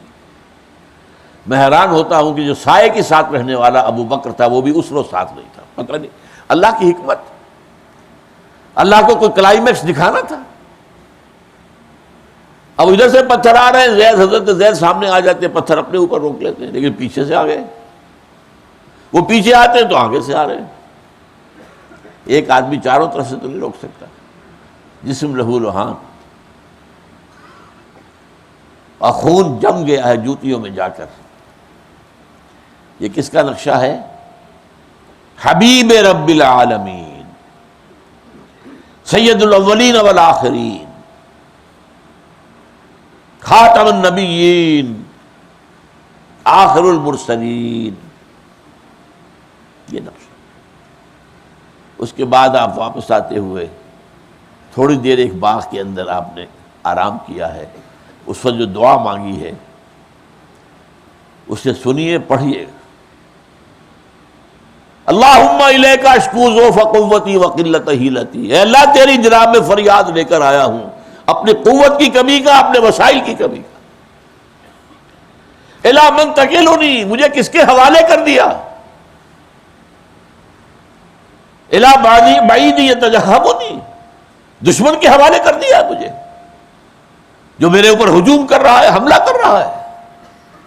اور الی عدو ملکت امری، میرا معاملہ جو ہے میں نے دشمن کے ہاتھ میں دے دیا ہے۔ یہ فریاد، یہ چیخ، لیکن پھر عبدیت غالب آتی ہے۔ ان لم یکن علی غضبک فلا ابالی، اے اللہ مجھے اندیشہ صرف یہ کہ کہیں تو ناراض تو نہیں ہو گیا۔ اگر تو ناراض نہیں ہے، تیری رضا اسی میں ہے، تو مجھے کوئی پرواہ نہیں. سر تسلیم خم ہے جو مزاج یار میں آئے. کبھی یہ نقشہ آپ کو دکھایا گیا ہے؟ آپ نے تو پڑھنی نہیں ہے، سیرت النبی پر کتابیں ہیں، اب بہت ہیں. اور چند سال پہلے بہت عمدہ کتاب آئی ہے الرحیق المختوم، ایک ہندوستانی عالم نے لکھی، صفی پوری، اور اس پر انہیں ایوارڈ سعودی عرب سے ملا، پھر اس کا اردو ترجمہ ہوا. وہ مستند ترین ہے کہ اس کے اندر صرف وہی واقعات لیے گئے ہیں کہ جو سندن ثابت، مستند، کہیں سنی باتیں نہیں ہیں. لیکن یہ کہ اس کے اندر آپ کو سب کچھ مل جائے گا. یوم احد کا ذکر ہے، کیجئے ذرا، سمجھیے. حضور خود زخمی ہوئے، دندان مبارک شہید ہوئے. جب وہ آپ کے خود کی 2 کڑیاں آپ کے رخسار مبارک کی ہڈی میں گھس گئی. اب ایک صحابی نے دانتوں سے پکڑ کر کھینچنا چاہا، ان کے دانت نکل گئے، کڑیاں نہیں ہلی اپنی جگہ سے. کس طرح نکالا ہوگا؟ جب نکلی ہے تو خون کا فوارہ چھوٹا ہے، اتنا خون گیا کہ آپ بے ہوش ہو گئے. خبر اڑ گئی کہ آپ تو شہید ہو گئے. یہ سختی جھیلی کہ نہیں محمد رسول اللہ؟ کیا اللہ نے حفاظت کی؟ سوچئے. صبر کر کے دکھاؤ، جھیل کر دکھاؤ، برداشت کرو. جب شروع میں ابھی فزیکل پرسیکیوشن شروع نہیں ہوا تھا، صرف وربل پرسیکیوشن تھا، زبانی کلامی، ایذا رسانی. پاگل ہیں، مجنون ہیں، آسیب کا سایہ ہو گیا ہے، شاعر ہیں، ساحر ہیں، کذاب ہیں. ایک شخص کو اپنے گھر کے اندر بند کر رکھا ہے، ایک اجمی کو جو عالم ہے، اور اس سے ڈکٹیشن لیتے ہیں تورات اور انجیل کی قصے ان سے لے کے، اور ہم پر آ کر دھونس جماتے ہیں کہ یہ اللہ کا رسول ہوں میں اور یہ مجھ پر وحی آئی. یہ ساری باتیں سنتے تھے. کیا کلیجے سے پار نہیں ہوتی تھی یہ باتیں؟ کیا دکھ نہیں ہوتا تھا؟ خود قرآن کی گواہی ہے، وَلَقَدْ نَعْلَمُ أَنَّكَ يَضِيقُ صَدْرُكَ بِمَا يَقُولُونَ. اے نبی، ہمیں معلوم ہے کہ جو کچھ یہ کہہ رہے ہیں اس سے آپ کا سینہ بھیجتا ہے، صدمہ ہو. لیکن وَاصْبِرْ عَلَىٰ مَا يَقُولُونَ، صبر کیجئے، برداشت کیجئے، جو کہتے ہیں جھیلیے. وَاصْبِرْ وَمَا صَبْرُكَ إِلَّا بِاللَّهِ وَاصْبِرْ كَمَا صَبَرَ أُولُو الْعَزْمِ مِنَ الرُّسُلِ. اب جو احد کا منصہ دکھا رہا تھا آپ کو، اس کے ساتھ ہی پہلے دیکھ لیجیے حضور کے ساتھ تو یہ ہو رہا تھا نا، وربل. اور صحابہ میں سے جو نوجوان تھے اور جو غلام تھے، انہیں جو مارا جا رہا تھا، زنجیروں میں جکڑ کر ڈال دیا، پھونکے رکھا ہوا ہے، فاقہ مارا جا رہا ہے. حضرت بلال کو مار مار کے امیہ ابن خلف جب تھک گیا تو کہا اچھا لے جاؤ اس کو، اس کے گلے میں ایک رسی کا پھندا ڈالو اور گھسیٹو اسے مکے کی گلیوں کے اندر. اب پتھریلی گلی ہے مکے کی، اب وہ جو ہے جسم ادھڑ رہا ہے. آگے لے جا کر جہاں سورج کی آگ برسا رہا تھا وہاں لٹا دیا گیا، اور سینے کے اوپر بھی ایک بھاری پتھر رکھ دیا گیا. سانس لینا مشکل ہے، لیکن اس حال میں بھی کیا کہہ رہے ہیں؟ احد احد احد احد احد، ایک ہی کو معلوم ہے، کسی اور کو. حضرت سمیہ، حضرت یاسر شہید کیا گیا. یہ حلیف تھے اصل میں، یہ غلام نہیں تھے. حضرت بلال تو غلام تھے، یہ میں نے آپ کو بتایا تو نہیں، وہاں یا قرشی کا غلام یا قرشی کا حلیف. یاسر جو ہے یمن کے رہنے والے تھے، انہوں نے خواب دیکھا تھا کہ نبی آخر الزمان کا ظہور ہونے والا ہے مکے میں. وہ یمن سے چل کر آئے. ابو جہل کا چچا تھا، شریف انسان تھا، اس کے حلیف بن گئے. اس کی کنیز تھی حضرت سمیہ، اس کی اجازت سے ان سے شادی کر دی. اب یہ خاندان بن گیا. اللہ نے بیٹا دیا، وہ آپ کو معلوم ہے عمار ابن یاسر. 3 افراد کا مستقل گھرانہ. چچا کا انتقال ہو گیا، اب سارا اختیار منتقل ہو گیا بھتیجے کو، ابو جہل کو، جو بدترین دشمن ہے محمد کا اور اس کے دین کا صلی اللہ علیہ وسلم۔ اب وہ مار رہا ہے، پیٹ رہا ہے، پرسیکیوٹ کر رہا ہے، کھلے میدان میں لٹا دیا ہے۔ ایک ستون سے حضرت یاسر کو باندھ دیا، حضرت عمار کو باندھ دیا ہے، ان کے سامنے ماں کو برہنہ کیا ہے، مار مار کے تھک گیا ہے۔ تو پھر ہاتھ میں ایک مورتی تھی، جیسی ہندوؤں کے ہاں مورتیاں ہوتی تھی، وہ کہا ہے کہ سمیہ ایک دفعہ کہہ دو کہ ہاں اس میں بھی کچھ ہے تو میں تمہیں چھوڑ دوں گا۔ انہوں نے منہ پر تھوک دیا، وہ جو تھی مورتی اس پر تھوک دیا۔ اب غصے میں آ کر جو اپنا نیزہ ہے وہ حضرت سمیہ کی شرمگاہ کے اندر مارا۔ یہ سب کچھ ہوا کہ نہیں ہوا؟ اور حضرت یاسر کو جس طرح شہید کیا، 4 سانڈ اونٹ منگا کر ان کے ساتھ رسے بندھے ہوئے، ایک رسے سے ایک بازو کو باندھا، دوسرے سے دوسرے بازو کو، ایک سے ایک، تیسرے سے ایک ٹانگ کو، چوتھے سے دوسری ٹانگ کو، ان کو دوڑایا اور چڑھ گئے۔ احد میں 70 صحابہ شہید ہو گئے، جن میں ایک حمزہ بھی ہے، اور ان کی لاش آئی ہے، ناک کٹی ہوئی ہے، کان کٹے ہوئے ہیں، کلیجہ چاک کر کے چبایا گیا ہے۔ اور یہ کون ہیں؟ حضور کے چچا بھی ہیں، خالہ زاد بھائی بھی ہیں، دودھ شریک بھائی بھی ہیں، صوبیہ ایک لونڈی نے دونوں کو دودھ پلایا، ساتھ کے کھیلے ہمجولی بھی ہیں، اسد اللہ بھی ہیں، اسد الرسول ہی بھی ہیں، اور ان کا لاشا آیا ہے۔ کیا بیتی ہوگی قلب محمد پر؟ ضبط مدینے میں آ کر وہ ضبط کا بندھن ٹوٹ گیا۔ تمام انصار کے جو شہداء تھے ان کے گھروں سے عورتوں کے بین کرنے کی آوازیں آ رہی تھی۔ بین کرنا اس وقت تک حرام نہیں کیا گیا تھا، اور عورتیں شاعر ہوتی تھیں، وہ اشعار پر اشعار اپنے جو بھی شہید ہے، ان کا شوہر ہے، بیٹا ہے، پڑھ رہی ہیں، رو رہی ہیں۔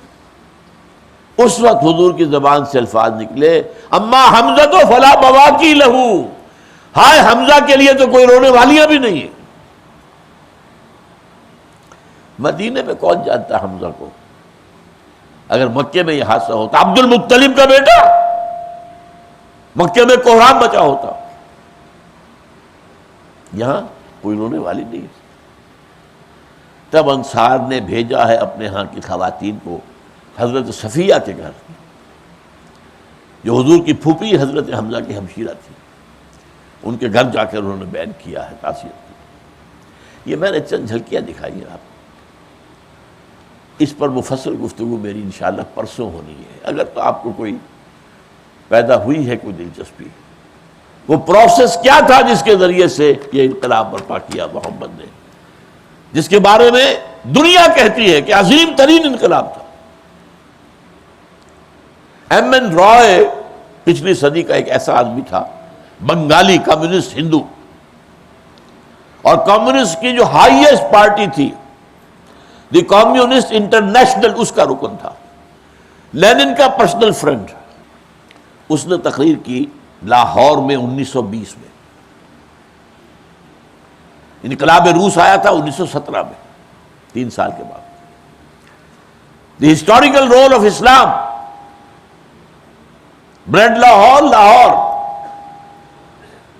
اور اس میں اس نے کہا تاریخ انسانی کا عظیم ترین انقلاب وہ تھا جو محمد نے برپا کیا تھا۔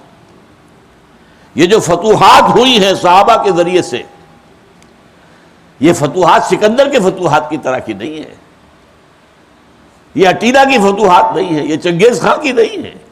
ان فتوحات سے نئی تہذیب وجود میں آئی ہے، علم کا نور پھیلا ہے، تہذیب و تمدن کا بہترین نمونے سامنے آئے ہیں۔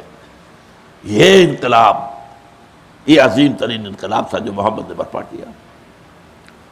یہ تو 1920 کی بات آپ کو بتائی۔ 1980 میں کتاب چھپی دی 100، اور یہ چھپی کہاں سے؟ مینہٹن، وہ جو دنیا کا یوں سمجھیے کہ مالیاتی جو ہے دارالخلافہ، جہاں وال سٹریٹ ہے، ڈاکٹر مائیکل ہارٹ نے وہ کتاب لکھی ہے، the 100، a selection and gradation of the 100 most influential personalities of the human race. نسل انسانی کے 100 ایسے آدمی جنہوں نے تاریخ کا دھارا موڑا. انقلاب اسی کا نام ہے، بدل دینا، تاریخ کا رخ موڑ دیا. ان کی سلیکشن بھی گریڈیشن بھی، ان میں سب سے زیادہ کس نے موڑا، اس سے کم کون، پھر کون، پھر کون. ٹاپ پر لایا ہے محمد کو صلی اللہ علیہ وسلم. یہ 100 تو آپ کو مل جائے گی بازار میں، عام کتاب ہے. اور کہتا ہے naturally I O an explanation.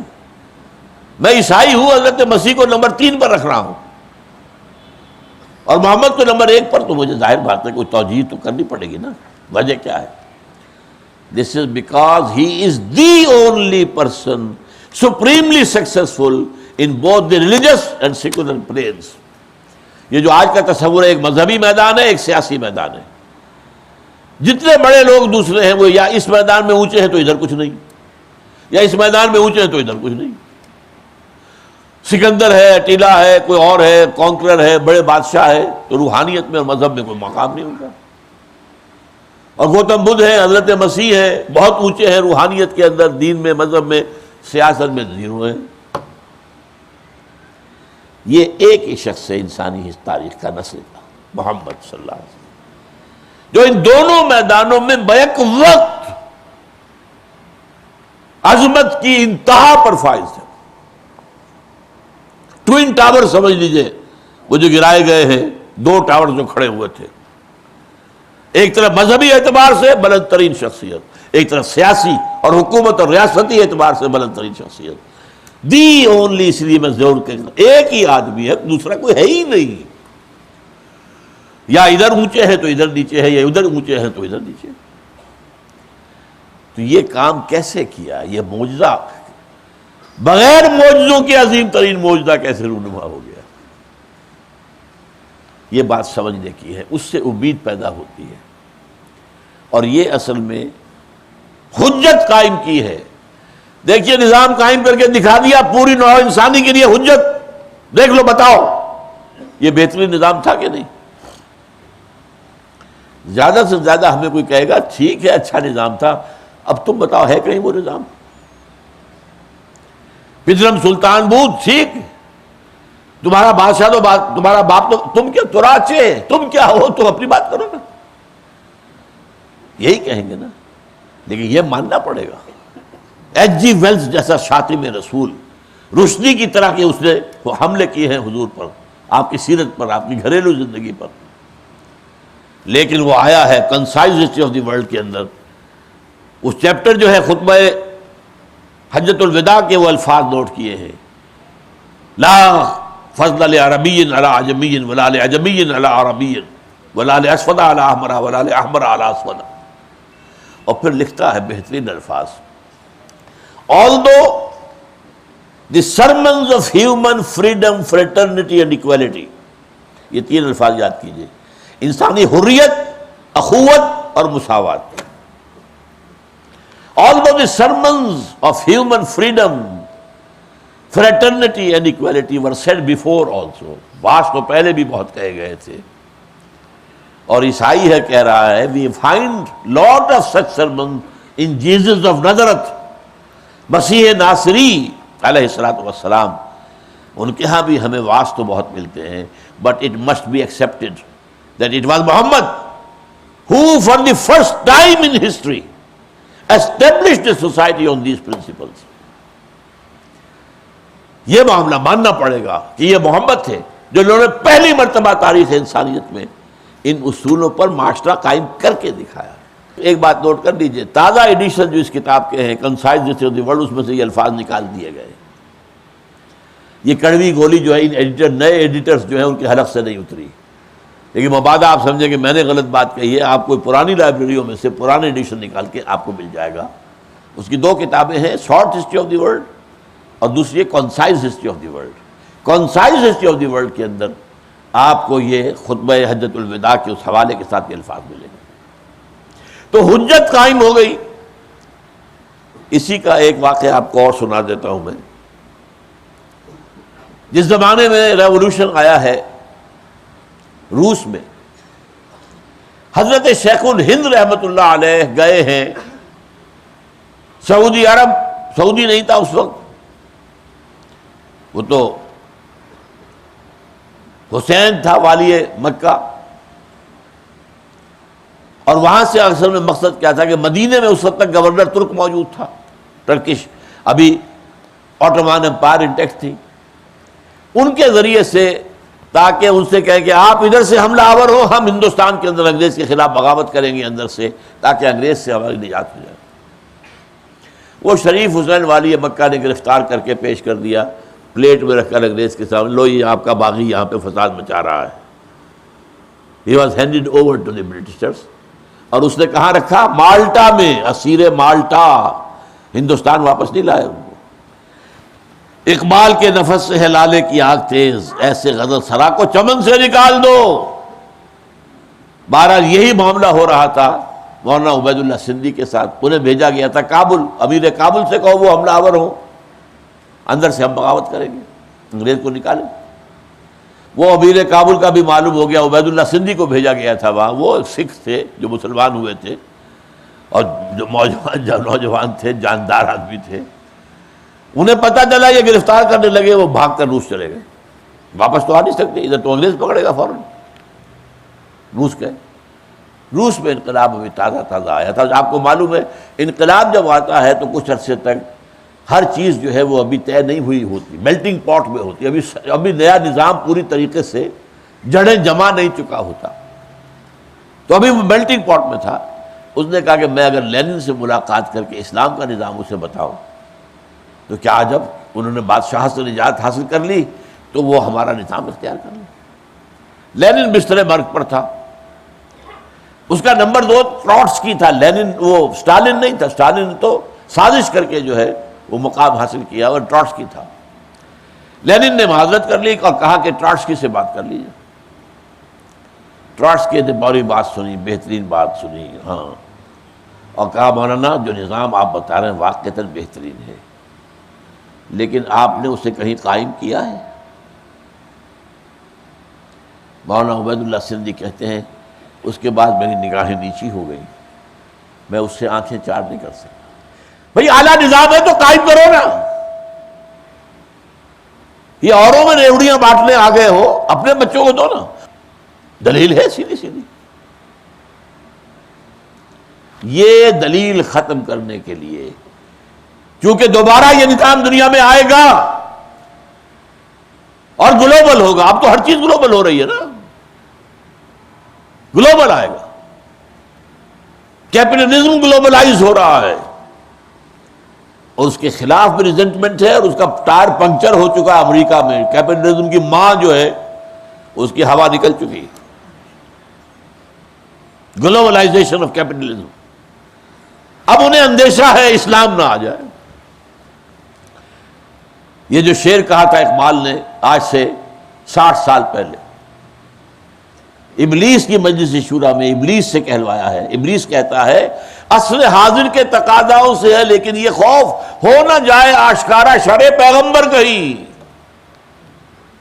اس کے ایک مشیر نے کہا تھا یہ جمہوریت دنیا میں آ گئی، اب شیطنت کہاں رہے گی، یہ تو اشتراکیت آ گئی، اب ہمارا نظام کہاں رہے گا۔ اس نے کہا مجھے نہ اشتراکیوں سے کوئی ڈر ہے، کب ڈرا سکتے ہیں مجھ کو اشتراکیت کوچا گرد، یہ پریشان روزگار آشفتہ مغز آشفتہ ہو، اور نہ جمہوریت سے ہے، ہم نے خود شاہی کو پہنایا ہے جمہوری لباس، جب ذرا آدم ہوا ہے خود شناس و خود نگر، تو نے کیا دیکھا نہیں مغرب کا جمہوری نظام، چہرہ روشن اندرون چنگیز سے تاریخ تر۔ This is the dictatorship of the capitalist.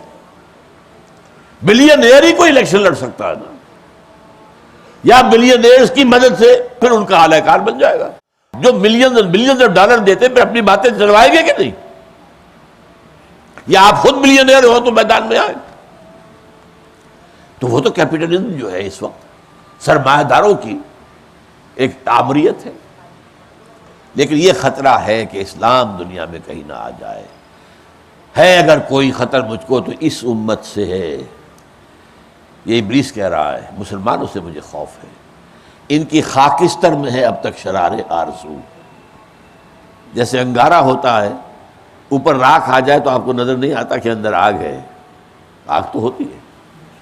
اس امت کے اوپر خاک آ گئی ہے، راکھ آ گئی ہے، اس کے اندر وہ جذبہ انگڑائی لے رہا ہے جس سے کانپ رہے ہیں مسلم فنڈامنٹلزم، ٹیررزم.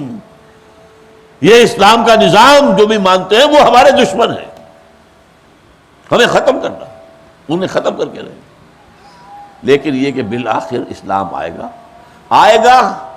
اب تو نبی بھی کوئی نہیں ہوگا، معجزے تو نبیوں کے لیے ہو سکتے تھے، بغیر معجزوں کے لانا پڑے گا نا. تو حضور نے حجت قائم کر دی، میں نے کر کے دکھایا، میں نے مارے کھائیں، میں 3 سال تک نظر بند رہا اور اس میں بھوک اور فاقہ بھی تھا شیب بنی ہاشم میں. میرے دندانے مبارک شہید ہوئے، میں نے اپنے پیٹ پر پتھر باندھے، میں نے پتھراؤ جھیلا ہے طائف کا. تو یہ تم پر حجت ہے کہ نہیں؟ تم امتی سمجھتے ہو، اس میدان میں آنے کو تیار ہی نہیں، تم امتی نہیں ہو. بہرحال اس موضوع پر ذرا تفصیل سے گفتگو جو ہونی ہے کہ دنیا میں بالآخر ابھی ویسے امت مسلمہ پر عذاب کے مزید کوڑے برسنے ہیں، خاص طور پر عربوں پر. اور نمبر 2 ہم مجرم ہیں. وہ مجرم نمبر 1 کیوں ہیں؟ انہیں اللہ نے ایک اونچا مقام دیا تھا، انہی میں سے تھے محمد صلی اللہ علیہ وسلم. یہ رتبہ بلند ملا جس کو مل گیا. اور نمبر 2 ان کی زبان میں اللہ کا کلام موجود ہے. ہمارا تو عام آدمی قرآن نہیں جان سکتا، زیادہ ناظرہ پڑھ لے گا ثواب لے لے گا، ورنہ عربی پڑھنا، گرامر رٹنا، گردانے حفظ کرنا کو آسان کام ہے. ان کی تو اپنی مادری زبان میں ہے، پھر بھی انہوں نے قرآن کو اپنا امام نہیں بنایا. ہاں دعا مانگ لیتے ختم قرآن، وَاجْعَلْهُ لَنَا إِمَامًا وَنُورًا وَهُدًى وَرَحْمَةً. سب جھوٹ، سب بکواس. تم چاہتے ہی نہیں ہو کہ تمہارا امام قرآن ہو، تم اس کا نظام لانے کو تیار ہی نہیں ہو. یہ منافقانہ طور پر تم دعائیں مانگتے ہو، اس لیے وہ دعائیں منہ پر ماری جاتی. لیکن ہونا ہے، ایک دور آئے گا ٹرمائل کا بہت سخت، ابھی بہت سخت عذاب آنا. نمبر 2 پر ہم ہیں مسلمانوں نے پاکستان. لیکن اس موضوع پر مجھے آج شام کو تقریر کرنی ہے، کیا حالات ہیں اس وقت دنیا کے اور خاص طور پہ پاکستان کے. آج شام کو مغرب کے بعد قرآن اکیڈمی میں مغرب سے عشاء تک تقریر ہوگی حالات حاضرہ پر.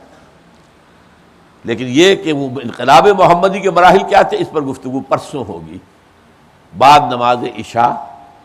مسجد فاروق اعظم بہت بڑی مسجد ہے، بہت بڑا صحن ہے اس کا، اس میں ہوگی. یہ کون سا بلاک ہے ناظم آباد کا؟ جی بلاک کے جو ہے نارتھ ناظم آباد کا، اس میں مسجد فاروق اعظم مین روڈ کے ساتھ ہی ہے، بالکل مین روڈ. پرسوں عشاء کے بعد. باقی مجھ سے کہا گیا ہے، میں تو خاص اعلان کرنے کے موڈ میں نہیں تھا، میرا جو ایک درس قرآن جو ہے دورہ ترجمہ قرآن جو چلتا رہا ہے ٹی وی وغیرہ پر، اس کو اب صفحہ کرتاس پر اتار کر چھاپا گیا ہے اور اس کی پہلی جلد آئی ہے بیان القرآن کے نام سے. وہ 400 روپے اس کی قیمت ہے، لیکن یہاں ہماری انجمن کی طرف سے، انجمن جو سندھ کی ہے انجمن خدام القرآن، وہ 50% پر دے رہے ہیں 200 روپے میں. وہ باہر موجود ہے، جو حضرات لینا چاہیں وہ لے لیں. جی بس میں بعد میں پڑھ لوں گا اس کو، اب اس وقت سوال جواب کا تو وقت نہیں، اذان بھی ہو چکی ہے. سبحانک اللہم و بحمدک نشہد ان لا الہ الا انت نستغفرک و نتوب الیک.